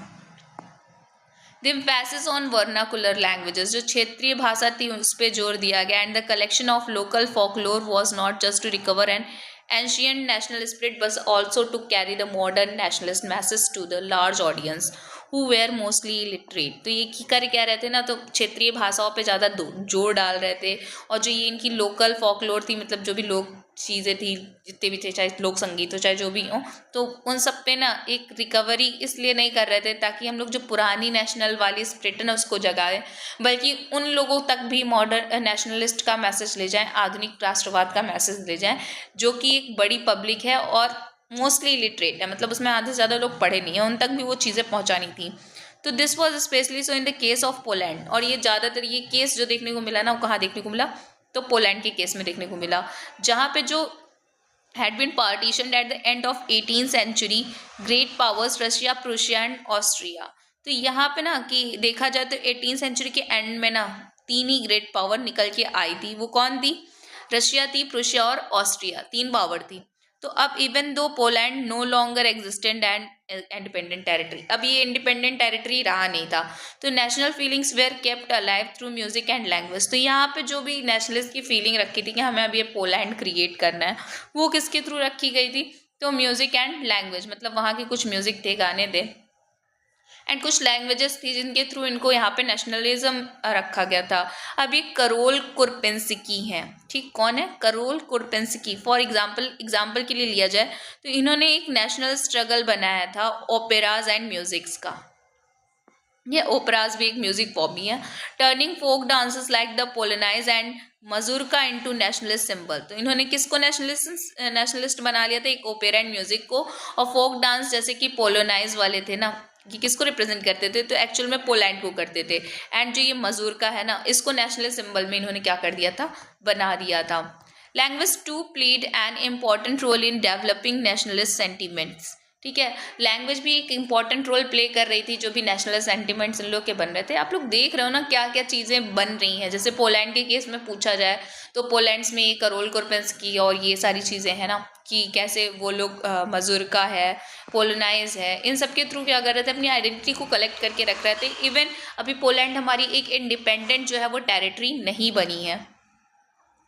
तो देखा जाए तो लैंग्वेज भी बहुत इंपॉर्टेंट रोल प्ले कर रहा था नेशनलिस्ट सेंटिमेंट्स में। और ये कभी कभी पूछता भी है कि लिंग्विस्ट के आधार पे आपका कौन सा जो है ना वो अलग हुआ था देश, तो अलग नेशन बना था। तो आफ्टर रशियन ऑक्यूपेशन, जैसे ही रशिया ने इसे ऑक्यूपाई कर लिया, the Polish language was forced out of school and Russian language was imposed everywhere. तो जैसे पोलिश लैंग्वेज ना वो स्कूल्स में जो है कि अब रशियन अपना मतलब बनाना चाहते थे, तो रशियन लैंग्वेज को इम्पोज कर दिया गया, थोप दिया गया एक तरीके से हर जगह पे। और लगभग 1831 में आर्म्ड रिबेलियन होने लगे, मतलब अब हथियार के साथ क्या होने लगे? क्रांति होने लगी एक तरीके से, लोग अगेंस्ट में बोलना स्टार्ट कर दिए। Russian rule took place was ultimately crossed, और जो ये रशियन ने अपनी जगह ली थी, बनाई थी वहाँ पे, पूरी की तरीके से तहस नहस कर दिया गया। Following this many member of the clergy in Poland began to use language as a weapon of national resistance. और बहुत सारे जो क्लर्जी थे, जो चर्च में थे ना लोग, उन्होंने क्या कर दिया, तो वो लैंग्वेज यूज करने लगे, किसकी तरह से, हथियार की तरह यूज करने लगे, ताकि उनका जो नेशन है वो उनसे बच सके चीज़ों से। अब जो पॉलिश है was use for church gatherings and all religious instructions. जितने भी रिलीजियस इंस्ट्रक्शन है ना, वो कहाँ मिलते थे धार्मिक वालों को, वो मिलते थे चर्च में। As a result a large number of priest and bishops were put in jail. तो भाई ये लोग मतलब स्कूलों में थोप दिया गया, लेकिन जो लोग क्लर्जी लोग थे ना, वो पॉलिश लोग, वो क्या करते थे, तो चर्च वगैरह में ये सब कहानियाँ बनाया करते थे। अब जितनी भी ये पॉलिश वाली चीज़ें पढ़ते थे, तो हुआ क्या रिजल्ट में कि अब भाई अगेंस्ट में काम करोगे आप रशिया की अथॉरिटी में, और रशियन लैंग्वेज बोलने के लिए आपको इम्पोज किया जा रहा है, और अभी भी आप बोल क्या रहे हो जाके वहाँ पे, तो पॉलिश। तो बहुत सारे जो प्रीस्ट थे, जो चर्च में थे, बिशप्स थे, उन्हें क्या कर दिया गया, जेल में डाल दिया गया और भेज दिया गया साइबेरिया, जहाँ पे जीना मुश्किल है। ठीक है, जीना मतलब इम्पॉसिबल है, बहुत ज़्यादा ठंड है। तो ऐसे ये Russian authorities as punishment for their refusal to preach in Russian, ताकि जो उन्होंने एक रिफ्यूज़ कर दिया था, मना कर दिया था कि वो रशियन में नहीं बात करेंगे, तो उन्हें साइबेरिया भेज दिया गया था। The use of Polish came to be seen as symbol of the struggle against Russian dominance. तो एक कह सकते हो कि जो पॉलिश है ना, जो आज हमारा पोलैंड बना है, ये लोग बेचारे मतलब अपनी भाषा को जीवित रखते रखते रखते उसके अगेंस्ट में स्ट्रगल किया, और फाइनली क्या हो गया ना, उससे अलग भी हो गया। अभी भी आप पोलैंड को देख सकते हो, एक इंडिपेंडेंट कंट्री बना हुआ है। आज आप मैप में अपना देखोगे वर्ल्ड में, तो वो दिखाई देगा आपको। हगर हार्डशिप एंड पॉपुलर रिवॉर्ड्स। तो हुआ क्या था, 1830s में क्या हुआ कि बहुत ही ग्रेट इकोनॉमिक हार्डशिप आई यूरोप में। हर जगह पे लगभग देखोगे तो वॉर ही वॉर चल रहा था, और कुछ अमेरिकन में भी डिप्रेशन आया था। The first half of the 19th century saw an enormous increase in population all over Europe. 19th century के हाफ में एक बहुत बड़ा सा देख सकते हो कि क्या बढ़ा था, तो पॉपुलेशन बढ़ी थी यूरोप में, और बहुत सारी कंट्रीज़ ऐसी थी जहाँ पे seekers of jobs than employment. तो मतलब जॉब सीकर्स जो है ना, मतलब एम्प्लॉयमेंट नहीं थी, उतनी ज़्यादा लोग एम्प्लॉयड नहीं थे, जितनी ज़्यादा बेरोजगारी थी। Population from rural areas migrated to the cities. जितने भी गांव के लोग थे ना, बहुत ही ज़्यादा भीड़ बना के स्लम से, मतलब जो एक ऐसा एरिया जहाँ पे पुअर लोग रहते हैं, वहाँ से ये लोग माइग्रेट होकर प्रवास करके जा कहाँ रहते, तो शहरों की तरफ। Small producers in town were often faced with stiff competition. जो स्मॉल प्रोड्यूसर होते थे, जो शहर कस्बों में क्या होते थे, छोटे छोटे प्रोडक्शन करते थे, चीज़ें बनाते थे, तो उनका बहुत एक तगड़ा कंपटीशन होता था from imports of cheap machine goods from England. तो ऐसी जगहों से जहाँ से इंग्लैंड से जो चीज़ें आती थी चीप मशीन से बन के, सस्ती बन के आती थी, तो वहाँ के बीच में जो छोटा प्रोडक्शन कर रहा है, कहाँ उससे कॉम्पीट कर पाएगा। जहाँ industrialisation was more advance than on the continent. तो ये कॉन्टिनेंट में सबसे ज़्यादा किसका प्रभाव पड़ा था, इंडस्ट्रियलाइजेशन का था। This was specially so in textile production, और ये तो सबसे ज़्यादा किस में था, टेक्सटाइल प्रोडक्शन में था, कपड़ों के प्रोडक्शन में, which was carried out mainly in homes और small workshops and was only partly mechanised. ठीक है, अब देख सकते हो कि यहाँ पे क्या था कि मेनली यहाँ पे होम्स में ये काम किया जाता था टेक्सटाइल्स का, या फिर छोटी छोटी वर्कशॉप में किया जाता था, तो इससे ये सारी चीज़ें होती थी। लेकिन in those region of Europe where the aristocracy still enjoyed power, peasants struggled under the burden of feudal dues and obligations. और तो लोग बेचारे जॉब में परेशान थे यूरोप में इंडस्ट्रियलाइजेशन के चलते, और जो बेचारे पीजेंट्स थे वो भी किसके अंडर में स्ट्रगल कर रहे थे, वो भी वर्कर्स जॉब के लिए स्ट्रगल कर रहे थे, और पीजेंट्स किसके लिए कर रहे थे, तो अरिस्टोक्रेसी होती है जहाँ पे रिच पीपल क्या करते हैं, रूल करते हैं। तो अभी भी वो पावर में थे, तो बेचारे जितने भी पीजेंट्स थे वो किसके लिए स्ट्रगल कर रहे थे, तो स्ट्रगल कर रहे थे feudal and dues and obligations, इतनी उनकी कह सकते हो कि ड्यूज थे, है ना, जो सामंत शाही थी, जो इनको एक ड्यू पे करना होता था, उसे कहते थे फ्यूडल ड्यूज, मतलब किराया जो खेतों का था वो। The rise of food prices और ईयर और bad harvest led to widespread populism in town and country. बहुत तेज़ गरीबी आई थी। कैसे आई, तो क्योंकि उस समय ना बहुत ही ज़्यादा गंदी हार्वेस्ट हुई थी। हार्वेस्ट मतलब फसल अच्छी नहीं हुई थी, तो दैट्स वाई वहाँ पे क्या हो गया, बहुत ही ख़राब हालत हो गई, गरीबी देखने को मिली कहाँ पे, टाउन में और कंट्री में। तो 1848 और 1848 में एक ऐसा ईयर था जब फूड शॉर्टेज इतनी ज़्यादा बढ़ गई और अनएम्प्लॉयमेंट बहुत ज़्यादा हो गया। Brought the population of Paris out on the roads. और तुम लोगों ने देखा भी होगा कि इसी पे टाइम पे क्या हो गया ना, जो पेरिस के लोग थे वो बाहर आ गए सड़कों पे, क्योंकि अब उनसे बर्दाश्त नहीं हो पा रही थी ये सारी चीज़ें। Barricades were erected and Louis Philippe was force to flee. और जो इन्होंने लुई फिलिप को कॉन्स्टिट्यूशनल मोनार्की, मतलब एक कह सकते हो कि ना एक इतिहास ने खुद को अब वापस से दोहराया। और जो ये लुई फिलिप था ना, इसको भागना पड़ा सब चीज़ें छोड़ के, क्योंकि जनता कहाँ पे आ गई थी, रोड पे आ गई थी। हाँ, पीजेंट्स अपराइजिंग 1848। ये देखो पीजेंट्स जो है ना वो एकदम बढ़िया से हल्ला बोल देते हैं। कब? 1848 में। जितनी भी नेशनल असेंबली है proclaimed republic granted suffrage to all. और सबको अधिकार मिल जाते हैं जितने भी 21 वाले हैं, और एक नेशनल असेंबली बनाई जाती है रिपब्लिक के तौर पे। And guaranteed right to work. और फिर हमें क्या मिलता है? राइट टू वर्क, ठीक है, काम करने का अधिकार मिलता है। यही वाले क्या है उससे। National workshops to provide employment were set up. एक ऐसी वर्कशॉप्स होने लगी जहाँ पे क्या दिलाने जाने लगा?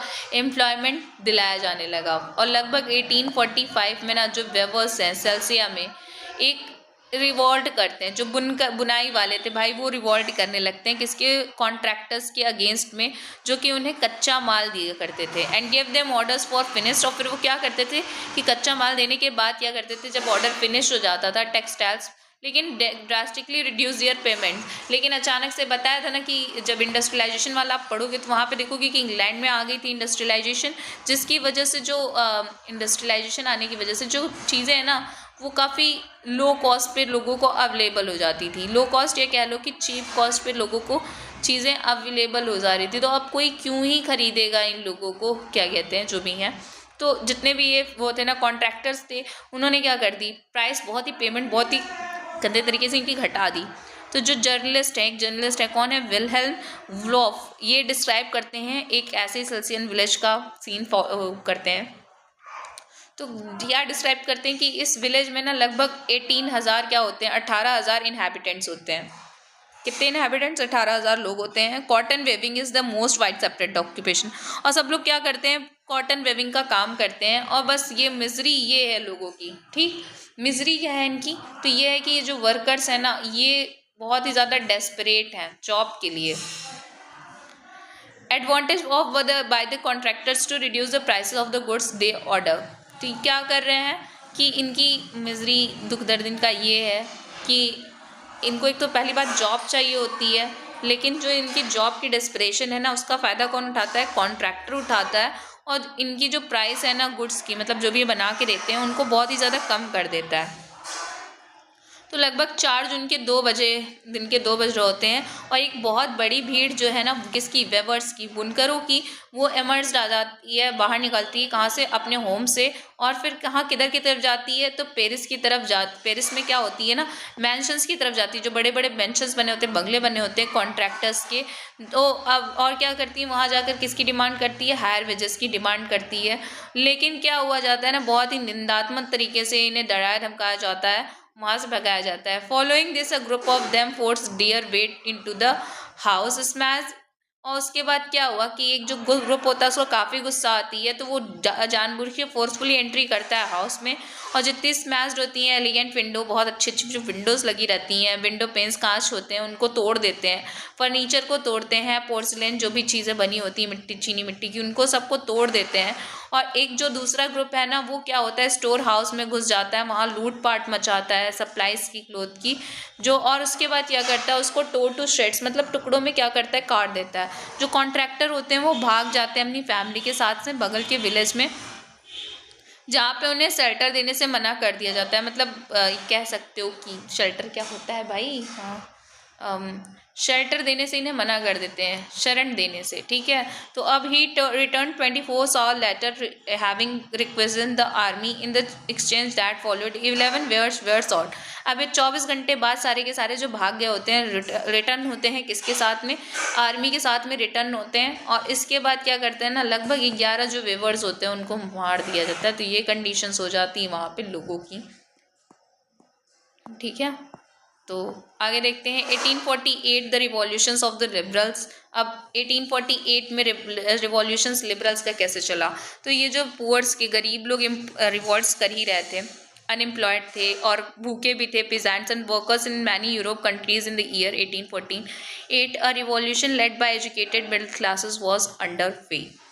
ठीक है, तो लगभग ये सारी चीज़ें तो चल ही रही थी, लेकिन उसी के बीच में जो ये एम्प्लॉयड है, मतलब बेरोजगार लोग थे, भूखे किसान थे और बहुत सारे वर्कर्स जो थे जो 1848 में यूरोप में डिफरेंट जगह पे काम कर रहे थे, तो एक रिवॉल्यूशन चला। आपको पता ही है रिवॉल्यूशन कौन चलाएगा, तो जो एजुकेटेड मिडिल क्लास वाले थे तो वो चला रहे थे। अब फरवरी में एक इवेंट होता है 1848 में, France had brought about the abdication of the monarch and the republic based on the universal male suffrage had been proclaimed. और आपने देखा कैसे भूख से ना जो पब्लिक थी वो कहाँ पे आ गई थी, सड़कों पे आ गई थी। तो जो लुई फिलिप था उसको भी क्या करना पड़ा, भागना पड़ा, और जो फ्रांस में क्या कर दिया गया, एक रिपब्लिक बना दी गई, नेशनल असेंबली, किसके बेस पे, यूनिवर्सल मेल सफ्राज के बेस पे बना दी गई थी। तो अदर पार्ट्स ऑफ यूरोप में जहाँ पे इंडिपेंडेंट नेशंस थे वहाँ पे अभी भी ये सारी चीज़ें एग्जिस्ट नहीं करती थी। जैसे जर्मनी का स्टेट अभी भी नहीं दिखाई देता था, इटली भी नहीं था, पोलैंड भी नहीं दिखाई दिया, ऑस्ट्रो हंगरियन एम्पायर, ये सारी चीज़ें ना जो है यहाँ पे मेन एंड वुमेन जितने भी लोग थे वो किस लिबरल मिडिल क्लास के, तो ये सब इकट्ठा हुए और इन्होंने कॉन्स्टिट्यूशनलिज्म के लिए, नेशनल यूनिफिकेशन के लिए डिमांड स्टार्ट की कि हमारा एक नेशन हो और नेशन के साथ साथ हमारे पास क्या हो, एक बढ़िया सा कॉन्स्टिट्यूशन हो। तो ये they took advantage of growing popular unrest to push their demands for the creation of a nation state on parliamentary principles. अब इन्हें चाहिए थी ऐसी चीज़ें जो ऐसा नेशन जो कि किसके सिद्धांत पे चले, तो पार्लियामेंट के सिद्धांत पे चले, एक कॉन्स्टिट्यूशन हो, उसमें आज़ादी हो किसकी, प्रेस की, और फ्रीडम हो एसोसिएशन की, मतलब कोई भी हम संगठन बना सकें। पहली बात हमारे पास एक पार्लियामेंट हो, हम कॉन्स्टिट्यूशन के बेस पर चलें, और हमारी जो प्रेस है ना वो एकदम फ्रीडम हो, मतलब प्रेस एक कह सकते हो कि जितनी भी जर्नलिज्म है उसको हम फ्रीली कर सकें।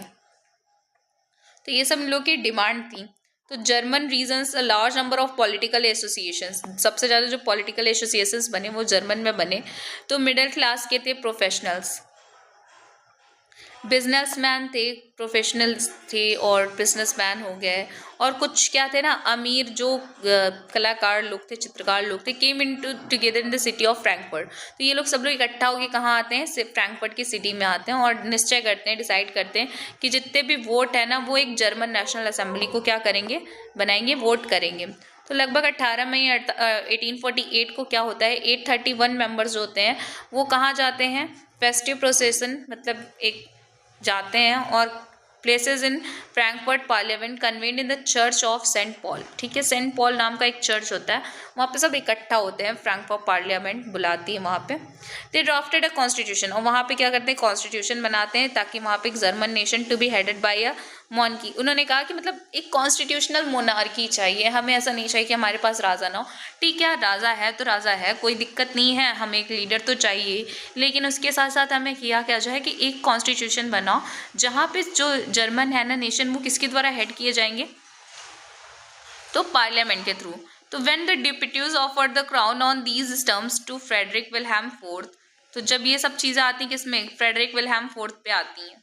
ठीक है, और उन्हें कहा जाता है कि हम कॉन्स्टिट्यूशन बना रहे हैं, आप ये जो विल्हेम फोर्थ है वो किंग बन जाए यहाँ का, कहाँ का, पूरे प्रुशिया का। लेकिन उसने रिजेक्ट कर दिया। ठीक, भाई के अलग ही जो इमोशंस थे वो फुट के बाहर आ रहे थे, राजा हूँ तो राजा हूँ, किसी की नहीं सुनूंगा वाली चीज़ें चल रही थी, और यही के बीच में इसने क्या कर दिया, सारी चीज़ें रिजेक्ट कर दी। और सारे मोनार्क्स जो थे ना उनको क्या किया, कहा कि अपोज कर दिया, कहा कि अब कोई भी इलेक्टेड असेंबली नहीं होगी। जैसे ही opposition of the aristocracy and military became stronger, जो अपोजिशन है अरिस्टोक्रेट्स लोग थे, मतलब भाई जिनके पास पैसा था, जो मिलिट्री थी वो ज़्यादा स्ट्रॉन्ग थे।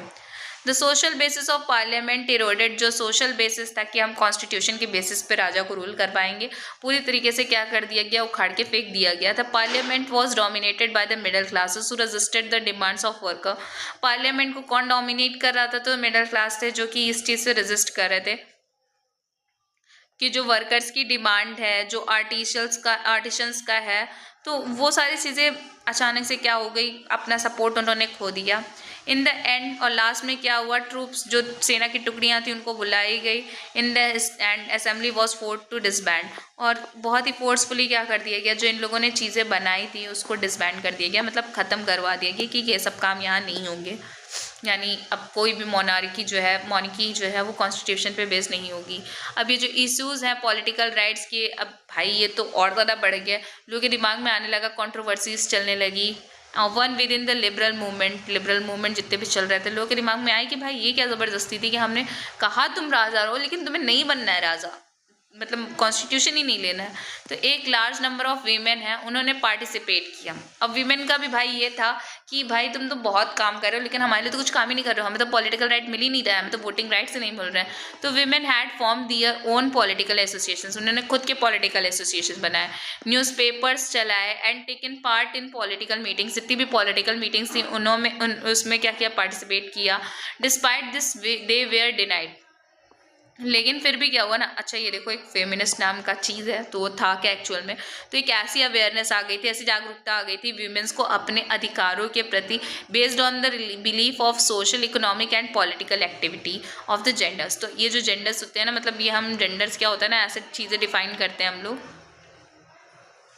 कि एक वो होता है कि ये चीज़ें हैं ये फीमेल को करनी चाहिए, काम मेंस के हैं तो ये मेन को, एक सोसाइटल जो ये होता है ना डिवीज़न, इसे वो क्या कहा जाता है, जेंडर्स कहा जाता है। तो social economic and political equality के ऊपर ये बात थी, लोगों को अवेयर हो चुकी थी। अब ये देखो भाई कितने लोग आए थे यहाँ पर, ये किसका है, तो ये जो फ्रैंकफर्ट पार्लियामेंट थी सेंट पॉल में, तो ये क्या है यहाँ पर ही ऐसे ही प्रिंट की गई थी। Suffrage right during the election of the assembly when the Frankfurt Parliament, suffrage rights during the election of the assembly, तो जब असेंबली की हुई तो ये वीमेंस कुछ ज़्यादा ही एक्टिव थी। लेकिन जब फ्रैंकफर्ट पार्लियामेंट को बुलाया गया सेंट पॉल में, तो women were admitted only as observers. इतना सारा काम करने के बाद भी ना जो वीमेंस थी उन्हें सिर्फ गैलरी में खड़े होने को मिला, उन्हें कुछ मिला नहीं। अब थोड़ा दिमाग तो ख़राब होगा ही।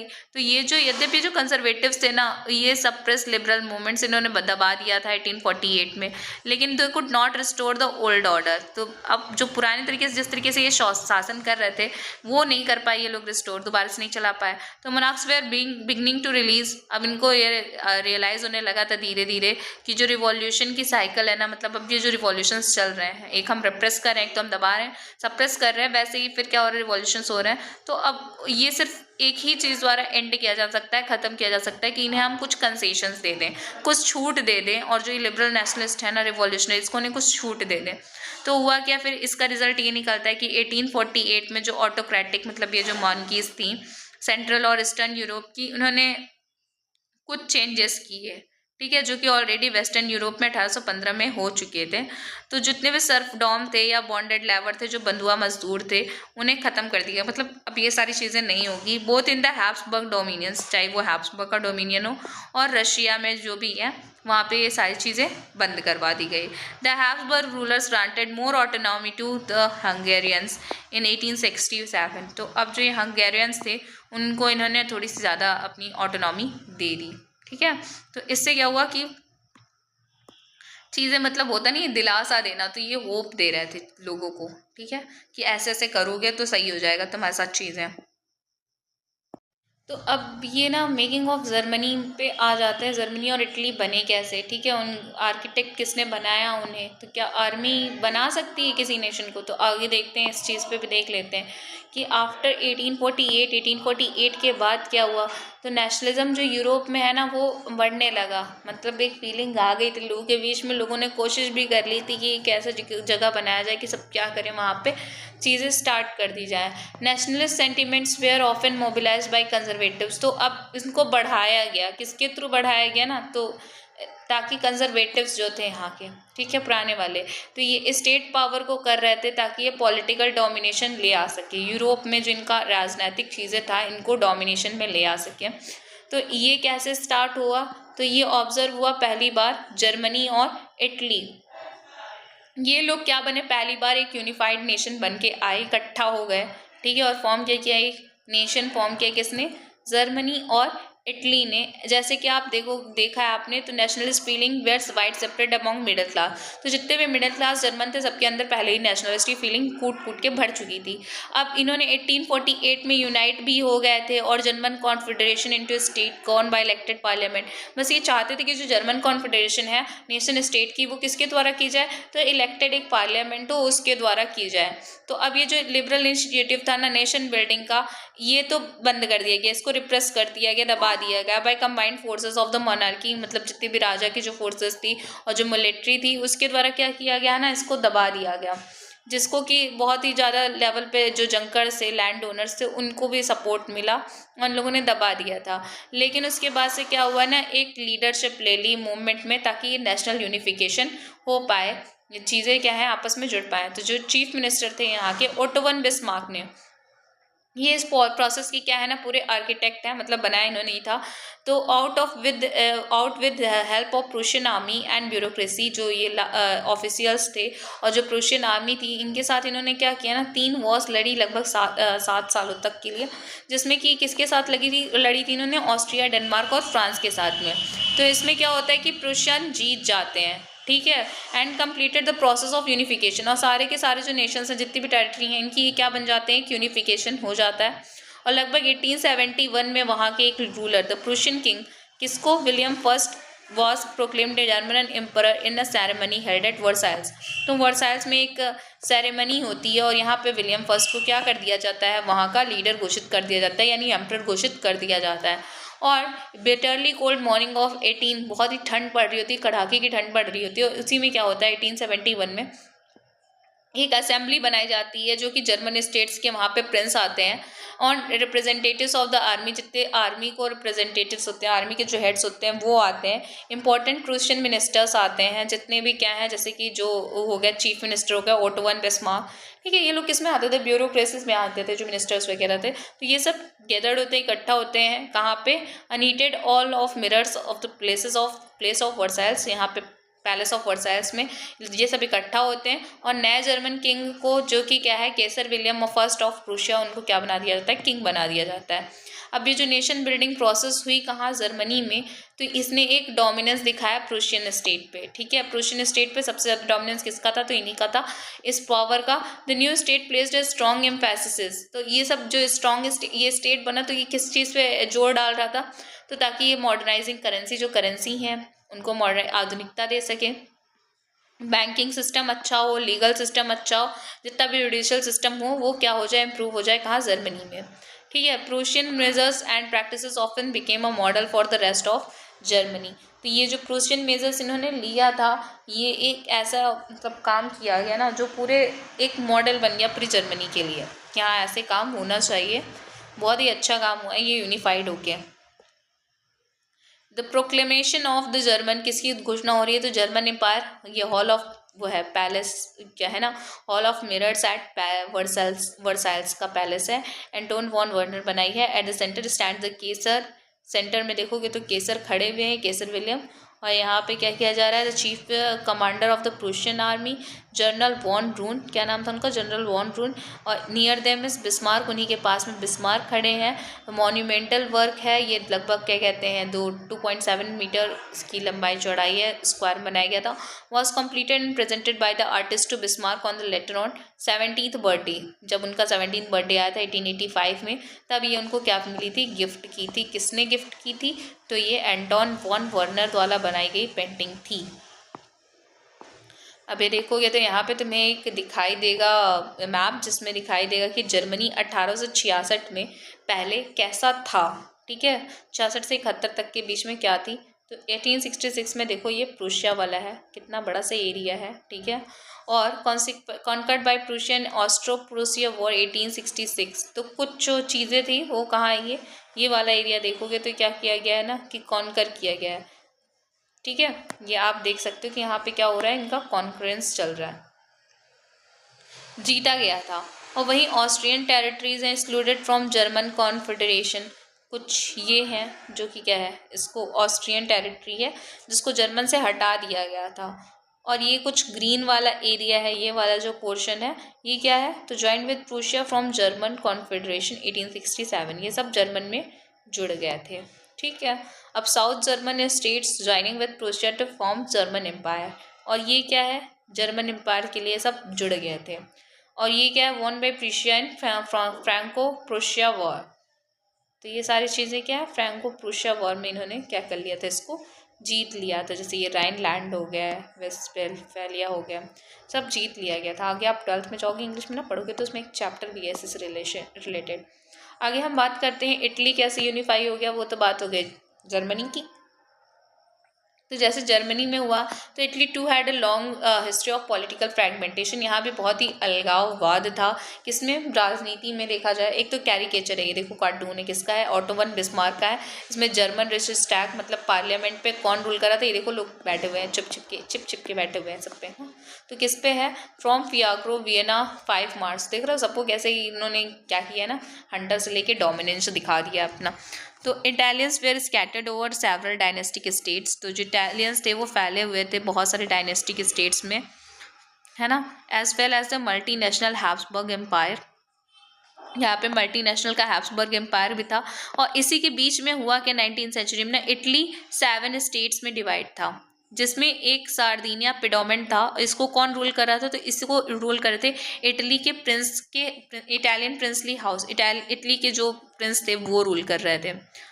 बाकी जो नॉर्थ था वो ऑस्ट्रियन हैब्सबर्ग उस पर रूल कर रहा था। सेंट्रल में पोप थे, और जो सदर्न वाला रीजन था वहाँ पे कौन था, सेंटर में कौन थे, पोप थे। और जो साउथ वाला रीजन था वहाँ पे बर्बन किंग्स ऑफ स्पेन का डोमिनेशन था, वहाँ पे bourbon king of Spain rule कर रहे थे। तो जो इटली लैंग्वेज है ना, पूरी कॉमन लैंग्वेज नहीं थी, लेकिन बहुत ही रीजनल और लोकल वेरिएशंस थे। मतलब एक पूरा इटली नहीं था, लेकिन उसमें बहुत ही ज़्यादा क्षेत्रीय और वेरिएशंस थे, डिफरेंट लैंग्वेजेस थी थोड़ी सी। जैसे अपने यहाँ ही नहीं है कि हिंदी है तो फिर हिंदी से ही मिलती जुलती बुंदेलखंडी भी है, मतलब ठीक है लैंग्वेज वही थी बट उसके वेरिएशंस थे।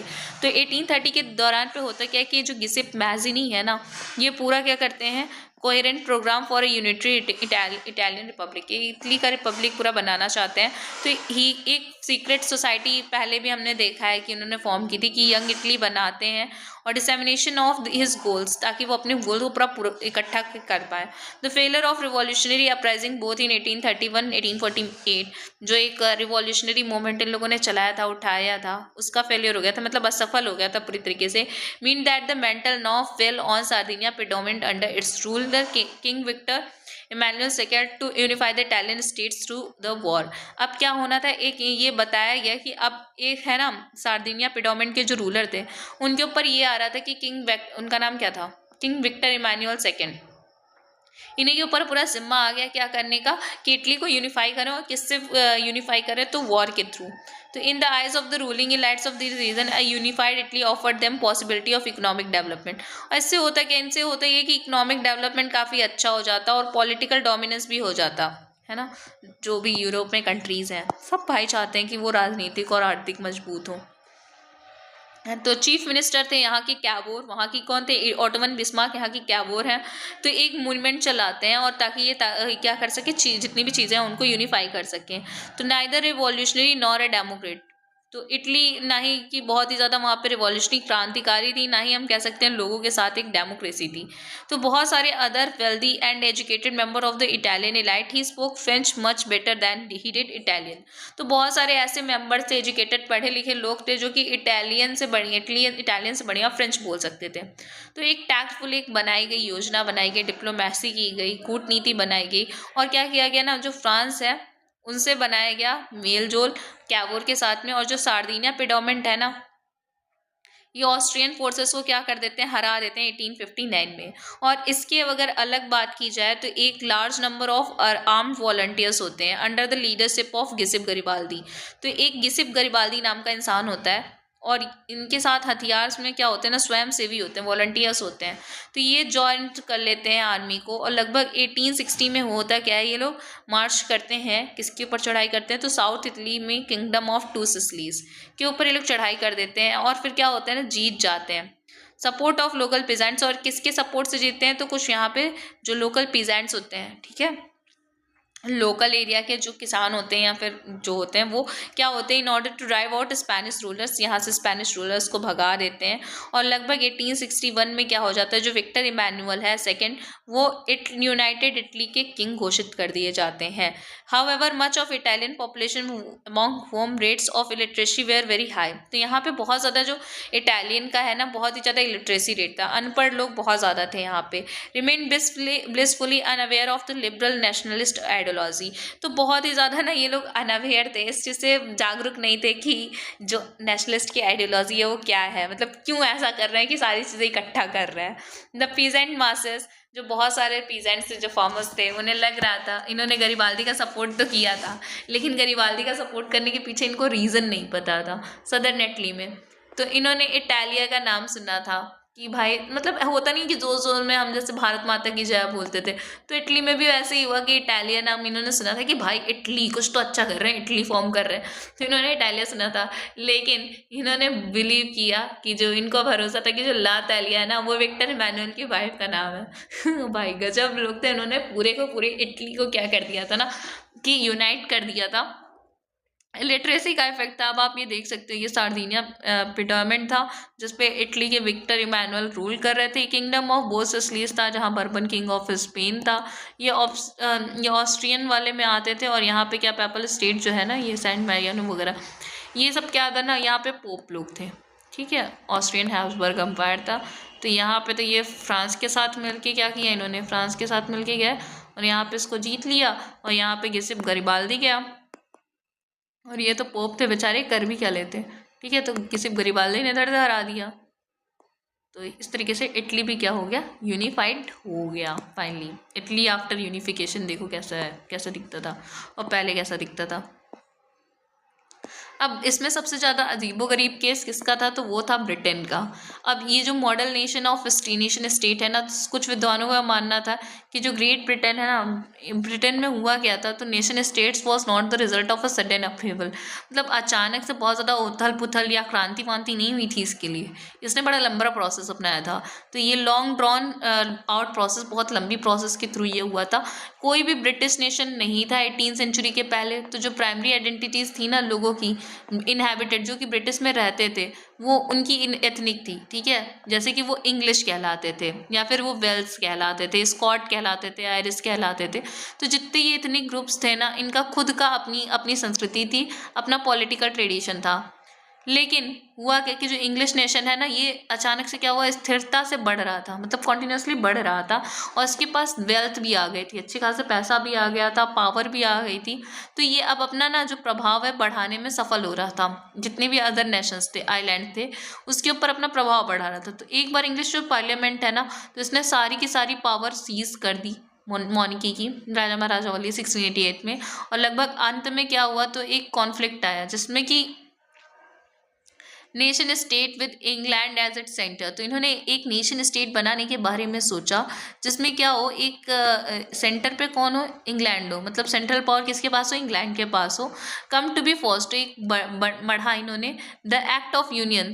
तो क्या आया उसके चलते, 1707 में एक एक्ट ऑफ यूनियन आया इंग्लैंड और स्कॉटलैंड के बीच में, और इन्होंने क्या किया, एक United kingdom of great Britain बना दिया, ठीक है। कि ये इफेक्ट में आ गया कि England was able to impose its influence on Scotland. अब जो इंग्लैंड है वो किसके ऊपर अपना इन्फ्लुएंस बना सकता है, स्कॉटलैंड के ऊपर अपना इन्फ्लुएंस बना सकता है। और जो ब्रिटिश पार्लियामेंट है वो किसके द्वारा रूल की जा रही थी, तो वहाँ पे ज़्यादा डोमिनेशन, मतलब ज़्यादा किसकी चलती थी, तो इंग्लिश मेंबर्स की चलती थी। तो ये British identity mean that Scots distinctive culture. British identity का मतलब यही था कि स्कॉटलैंड का जो कल्चर था वो तोप दिया गया था, मतलब एक्ट ऑफ यूनियन साइन करवा लिया गया था, और जो पॉलिटिकल इंस्टीट्यूशंस थे वो सप्रेस कर दिए गए थे, दबा दिए गए थे। अब जो कैथलिक क्लैंस हैं, ठीक, जो चर्च को मानते थे, ये इन स्कॉटिश वाले थे, ये बहुत ही ज़्यादा terrible repression whenever they attempt to assert their independence, जब भी अपनी इंडिपेंडेंस की बात करते थे तो बहुत ही ज़्यादा इन्हें क्या कर दिया जाता ना, कम दबा दिया जाता था कि नहीं भाई अब तुम नहीं इंडिपेंडेंट हो गए, तुम हमारे इसमें शरण में आ चुके हो। The Scottish highlanders were forbidden to speak their Gaelic language. अब स्कॉटिश को मना कर दिया गया कि वो क्या करें, अपनी जो लैंग्वेज है, क्या कौन सी लैंग्वेज थी, गैलिक लैंग्वेज, उसको बोलने के लिए मना कर दिया। और अपनी जो नेशनल ड्रेस थी उसको भी पहनने के लिए मना कर दिया गया। और जो बहुत सारे लार्ज नंबर थे ना लोगों को, उनको ज़बरदस्ती वहाँ से क्या कर दिया गया, होमलैंड से भगा दिया गया। तो ये तो हुआ स्कॉटलैंड के साथ में एक अच्छा खासा पावर इन्फ्लुएंस दिखा के। अच्छा, यहाँ पे देखो कि एक इमेज है, ठीक है, और इस इमेज में क्या दिखा रहा है, तो जो गरिबाल्दी है ना, ये गरिबाल्दी ये पुअर इंसान था। तो ये गरिबाल्दी हेल्प कर रहा है विक्टर इमैनुअल की, सेकेंड सार्डिनिया पेडोमेंट के जो रूलर थे, ताकि ये इटली नाम का इनका बूट जो है ना उतारने का। इंग्लिश कैरिकेचर तो बनाया गया था 1859 में। तो आयरलैंड भी सेम ही उसकी किस्मत थी जो जिससे वो कर रहा था। तो ये deeply divided between Catholic and Protestant, इसमें भी आपस में कई सारे लोग थे ना, मतलब कैथलिक्स और प्रोटेस्टेंट्स में काफ़ी सारा डिवाइडेड था। अब इंग्लिश जो है ना वो Protestant of Ireland to establish their dominance over largely Catholic country. तो ये प्रोटेस्टेंट की क्या कर रहा था, मदद कर रहा था, ताकि ये पूरे के पूरे जो ओवर है ना कैथलिक कंट्री के ऊपर उसकी मदद कर सके। Catholic revolts against British dominance was suppressed. Catholic जो है ना ये रिवॉल्ट कर देते, क्रांति कर देते हैं, और जिसको ब्रिटिश क्या करती है ना वो सप्रेस कर देती है कि भाई अब तुम प्रोटेस्टेंट्स को कुछ नहीं करोगे। तो ये जैसे ही रिवॉल्ट फेल्ड हो जाता है तो Wolfe Tone and his United Irishmen 1798 में Ireland was forcefully incorporated into the United Kingdom in 1801। अब ये कब इकट्ठा होकर मिल जाता है इसमें, तो 1801 में आयरलैंड भी, नॉर्दर्न पार्ट ऑफ आयरलैंड ले लेते हैं, और अब एक नया ब्रिटिश नेशन फॉर्म हो जाता है। और एक डोमिनेंट इंग्लिश कल्चर, यहाँ कौन सा कल्चर चलता है, तो खाली इंग्लिश कल्चर। और the symbols of the new Britain of the British flag, Union Jack. अब जो यूनियन जैक है ना देखोगे तो सबका अलग अलग है, मतलब स्कॉटलैंड का अलग था, वेल्स का अलग था, इंग्लैंड का अलग था, एंड नॉर्दर्न पार्ट ऑफ वो आयरलैंड का अलग था। लेकिन अब ये द नेशनल एंथम बनी गई यहाँ पे, God save our noble king यहाँ की नेशनल एंथम थी। इंग्लिश लैंग्वेज चलने लगी सब जगह, कौन सा, actively promoted and the older nation survived only as subordinate partners in the union. मतलब चलती किसकी है, तो मेनली इंग्लैंड की चलती है, लेकिन और चीज़ें क्या है, सबऑर्डिनेट पार्टनर्स है। मतलब अगर देखा जाए तो यहाँ पे कौन कौन है, तो 3 कंट्री के साथ साथ एक नॉर्दर्न पार्ट ऑफ आयरलैंड है, ठीक है, और इन तीनों में कौन है, तो इसमें है स्कॉटलैंड, ठीक है, वेल्स, और कौन है इसमें, इंग्लैंड। ये 3 कंट्रीज थी। चलो आगे बढ़ते हैं इसी के साथ में। लोगों ने नेशन को कैसे देखा, ठीक है, नेशन को देखने का क्या तरीका था, किस तरीके से उन्होंने नेशन को देखा। तो ये बहुत ही ज़्यादा इजी था एक रूलर को कि कैसे वो अब पोर्ट्रेट करता है, कैसे चित्रित करता है एक स्टैचू को। How does one go about giving a face to a nation, कैसे कोई इंसान ना एक नेशन, मतलब जो चीज़ है ही नहीं है, मतलब उसको हम फेस कैसे दे सकते हैं, है ना, अब्स्ट्रैक्ट चीज़ है ये। तो आर्टिस्ट जो थे, कलाकार थे 18th और 19th सेंचुरी में, भाई कलाकार तो कलाकार ही होते हैं। इन्होंने एक नया तरीका खोजा पर्सोनिफाइंग अ नेशन, नेशन को पर्सोनिफाई करने का, मतलब एक ऐसी चीज़, पर्सोनिफिकेशन एक्चुअल में ऐसा होता है कि कोई नॉन लिविंग थिंग है या फिर कोई ऐसी चीज़ जो कि पर्सन नहीं है, लेकिन आप उसको ज़बरदस्ती पर्सन का चेहरा दे रहे हो, ठीक है, उसको कहते हैं पर्सोनिफाई करना, पर्सन की तरह उसको ट्रीट करना। तो in other words they represented a country as if it were a person. तो एक कंट्री को क्या करते हैं ये लोग, ऐसे रिप्रेजेंट करते हैं, ऐसे लागू करते हैं, मतलब ऐसे दिखाते हैं, ऐसे दर्शाते हैं जैसे कि वो क्या है, एक इंसान है, पर्सन है। Nations were then portrayed as female figures. तो नेशंस को कैसे पोर्ट्रे किया जाने लगा, कैसे चित्रित किया जाने लगा, तो जितनी भी फीमेल फिगर्स थी उनकी तरह। The female form that was chosen to personify the nation did not stand for any particular women in real life. जो रियल लाइफ में है कोई ऐसे लोगों को दर्शाने के लिए नहीं किया गया था। इसका मतलब था ना कि एक अब्स्ट्रैक्ट आइडिया ले आना, एक ऐसा अब्स्ट्रैक्ट आइडिया, ठीक है, जो नेशन को कंक्रीट फॉर्म दे, एक मतलब दृढ़ता दे, है ना। That is a female figure become an allegory of the nation. तो एलिगोरी ऑफ द नेशन बनने लगी। एलिगोरी क्या होती है, तो एक फिगर, मतलब एक ऐसी स्टोरी जिसमें कि क्या हो ना, यहाँ देखो एक अब्स्ट्रैक्ट आइडिया होता है एलिगोरी,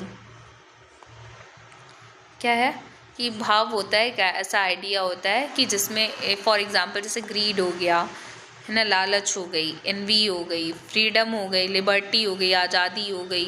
तो ये सब चीज़ें जो है ना वो एक किसी पर्सन और थिंग के लिए। तो an allegorically story has two meanings, one literal and one symbolic. एक का मतलब तो जैसे शब्दशः जो लिखा है वही होता है, और एक को कुछ रिप्रेजेंट करने का होता है, सिम्बॉलिक होती है। ठीक है, तो फीमेल को ऐसे ही रिप्रेजेंट करने के लिए बना दिया गया एलिगोरी ऑफ द नेशन, इसका कुछ भाव था। You will recall that during the French revolution, जब फ्रेंच रिवॉल्यूशन चल रहा था तो आर्टिस्ट ने फीमेल एलिगोरी को बनाया था to portray idea such as liberty, justice and the republic. तो एक फीमेल एलिगोरी बनाया था जो कि लिबर्टी का आइडिया दिखा रही थी, जस्टिस का आइडिया दिखा रही थी, और रिपब्लिक का। तो जितने भी आदर्श हैं ना, आइडियल्स हैं, वे किसके द्वारा रिप्रेजेंट किए जा रहे थे, किसके द्वारा दर्शाए जा रहे थे, तो कुछ स्पेसिफिक ऑब्जेक्ट्स और सिम्बल्स के थ्रू, है ना। ऐसे देखो ना, ये तलवार नहीं है, इसका मतलब ये, ओक लीव्स पहनी है तो इसका मतलब ये। तो ढेर सारी जो चीज़ें बना देते थे उसका मतलब बता देते थे कि इसको ये दर्शा रहा है। ठीक है, इसी को एलिगोरी कहते थे। This ideals were represented through specific objects और सिम्बल्स। तो ये आइडियल्स जो थे ना, उन्हें कुछ स्पेसिफिक ऑब्जेक्ट दिए जाते थे, कुछ सिम्बल्स। जैसे कि तुम्हें याद होगा, तो जो attributes of liberty are the red cap. तो रेड कैप से क्या दिखा रहे थे कि हाँ ये आज़ादी वाला है।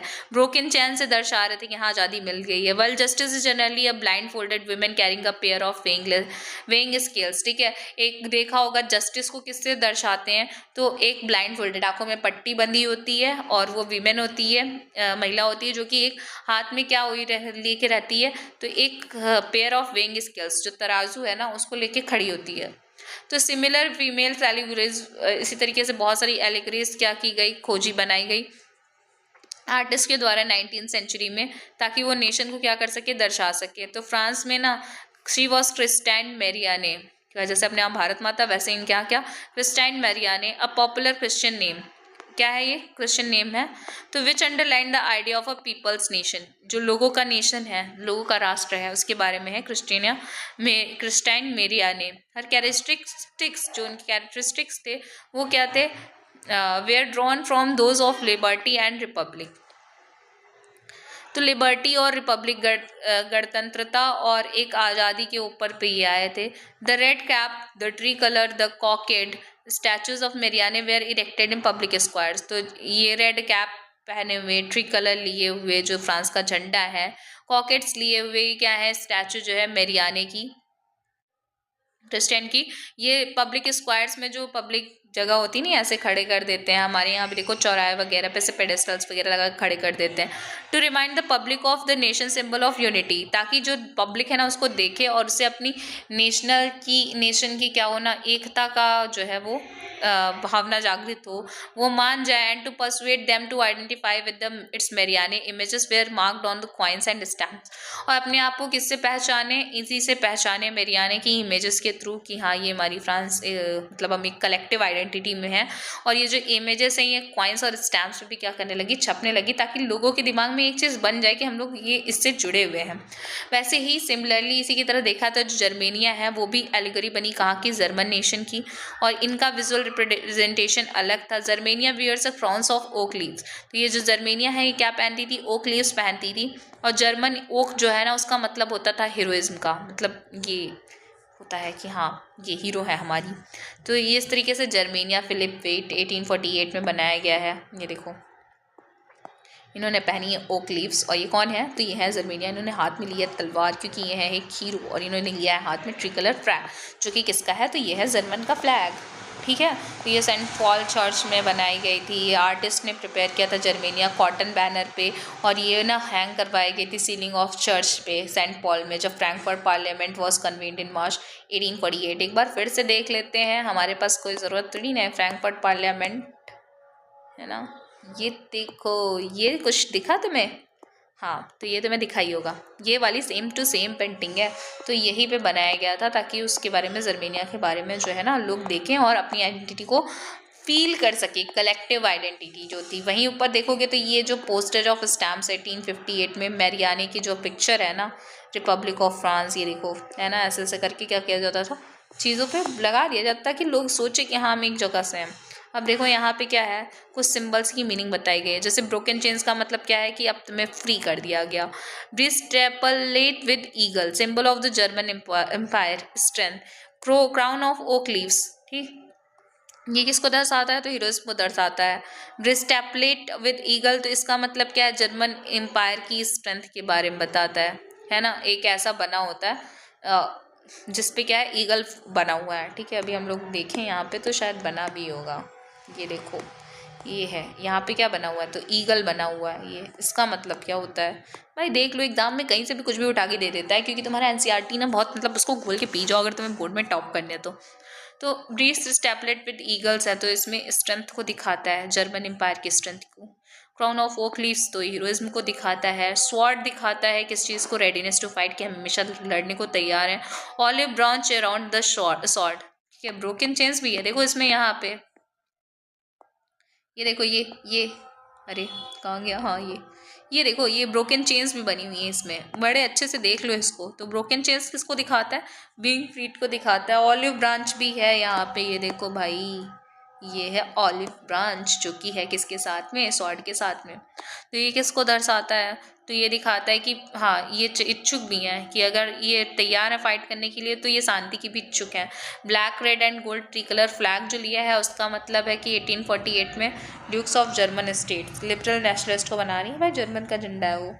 Raise of the rising sun, पीछे उगता हुआ सूरज, ताकि एक नई इराकी एक नई ज़माने की शुरुआत है। ठीक है, तो यहाँ देखो ये the fallen Germania, Julius Huebner 1850 में लगभग जर्मनी की हालत जब खराब हो गई थी तो उन्होंने ऐसी इमेज बना दी थी। मतलब पहले वाली इमेज बना के फ्रैंकफर्ट पार्लियामेंट में लगाई, और जब उनको लगा कि अरे कुछ नहीं हो रहा है तो उन्होंने ऐसी कुछ इमेज बना दी कि देखो जो जर्मेनिया है हमारी वो निराश हताश होकर क्या हो गई, नीचे गिर गई है। वहीं देखो एक जर्मेनिया गार्डिंग द राइन, और ये राइन लैंड जो इनका था, ठीक है, एक राइन लैंड यहाँ बहुत फेमस हुआ करता था क्योंकि रिसोर्सेज काफ़ी रिच है यहाँ पर राइन लैंड में। तो ये जर्मेनिया क्या कर रही है ना, राइन लैंड को बचा रही है। 1860 में लॉरेंस क्लासन ने बनाई थी, ये पेंट की थी ये इमेज। और जर्मोनिया सॉल्ट रीड्स, यहाँ पे कोई जर्मोनिया तैयार है लेने के लिए। तो जर्मन सॉल्ट प्रोटेक्ट्स जर्मन राइन, ताकि ये जर्मन राइन को क्या करिए, देखो यहाँ पे इसमें कुछ लिखा भी हुआ है। ठीक, तो लोगों के बीच में ना देख के आ जाता था यार, ये जा रही है हमारी जर्मेनिया माता जो है वो लड़ने जा रही है, तो हमें भी कुछ करना चाहिए अपने जर्मन के लिए। और अब हम आ जाते हैं अपने next topic, nationalism and imperialism. ठीक है, राष्ट्रवाद के साथ जो ये साम्राज्यवाद है उसके ऊपर भी आ जाते हैं। अब हम बात करते हैं इम्पीरियलिज्म क्या है। तो लगभग जब लास्ट क्वार्टर आ गया 19 सेंचुरी का, 19 सेंचुरी एंड होने वाली थी, तभी क्या हुआ, नेशनलिज्म अब idealistic liberal democratic sentiment of the first half the century but became a narrow creed with limited ends. तो अब यहाँ पे हो चुका था कि लिमिटेड एंड्स हैं, अब नेशंस बनाओ, नेशन फॉर्म करो।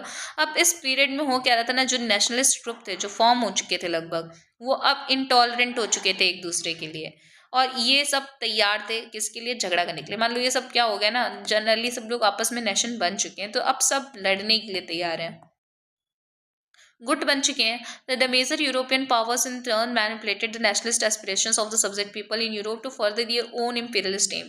अब इंपीरियलिस्ट क्या था ना, जैसे कि कोई भी जगह है सबको अपना साम्राज्य बढ़ाना था। जैसे ये राज्य है तो ये चाहता है कि मैं ये अपना एरिया बढ़ा लूँ, ये चाहता है मैं अपना एरिया बढ़ा लूँ। मतलब ये अब नेशंस अपने अपने वेलफेयर्स के लिए सोच रहे थे, और इसी में इंपीरियलिस्टिक एम आ गया। The most serious source of nationalist tension in Europe, तो जो सबसे ज़्यादा टेंशन बढ़ी वो 1871 के बाद में बढ़ी, 1870 में, क्योंकि एक एरिया है जिसे क्या कहा जाता है, कौन सा एरिया है, बल्कान्स। तो ये जो बल्कान्स रीजन है ना, जियोग्राफिकल, ये इथनिक वेरिएशंस के कॉम्प्रोमाइज़ करते हैं। मॉडर्न डे में उसको क्या कहा जाता है, रोमानिया।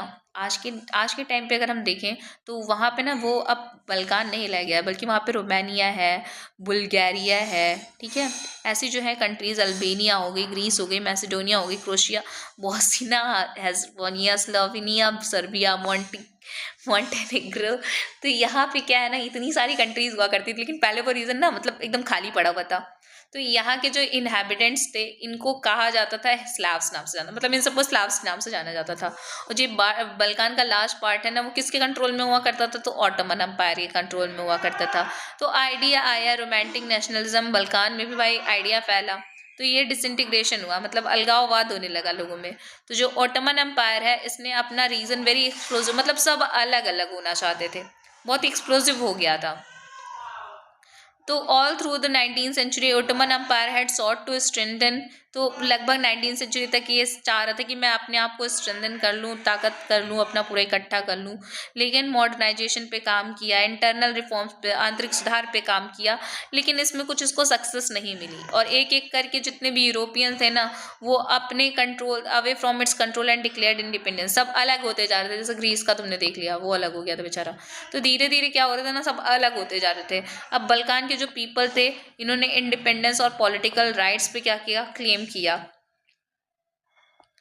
और इन्होंने क्या किया कि अब इनको ना इंडिपेंडेंट होना है, एंड किसके पास जाना है, फॉरेन पावर्स के पास जानी है, विदेशी पावर्स के पास जानी है, जैसे जिससे रिलेटेड लग रहा था। तो एक रिबेलियस एक्टिविटी हुई, एक विद्रोह हुआ। Nationalists in the Balkans thought their struggles has attempts to win back their long lost independence. उन्हें लगता था कि उनसे जो इनकी वो स्वतंत्रता है वो छीन ली गई है, और अब उन्हें सबको क्या करना चाहिए, इकट्ठा होकर वापस लेनी चाहिए वो सारी चीज़ें। तो जैसे ही डिफरेंट स्लैविक नेशनलिस्ट है ना, इन्होंने स्ट्रगल किया ताकि जो इनकी आइडेंटिटी है इंडिपेंडेंस की, वो सही हो सके। अब ये जो बल्कान एरिया था, एक इंटेंस कॉन्फ्लिक्ट हुई, बहुत ही ज़्यादा अंदर संघर्ष देखने को मिला।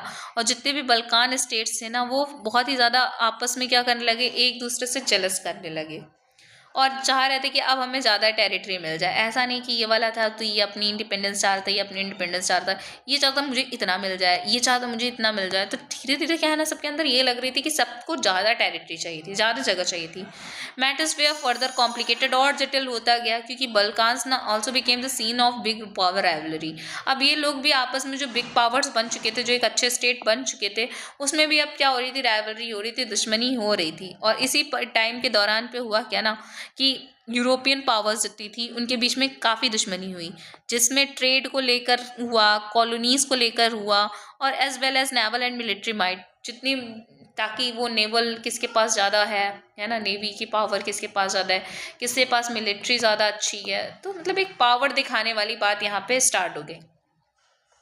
और ये राइवलरी जो है ना, very evident in the way of the Balkan problem unfolded, और ये बहुत ही ज़्यादा जैसे ही बल्कान की प्रॉब्लम आई, तो जैसे कि पावर थी, सुपर पावर्स कौन थी, रशिया थी, जर्मनी थी, और इंग्लैंड थे, ऑस्ट्रो हंगरी।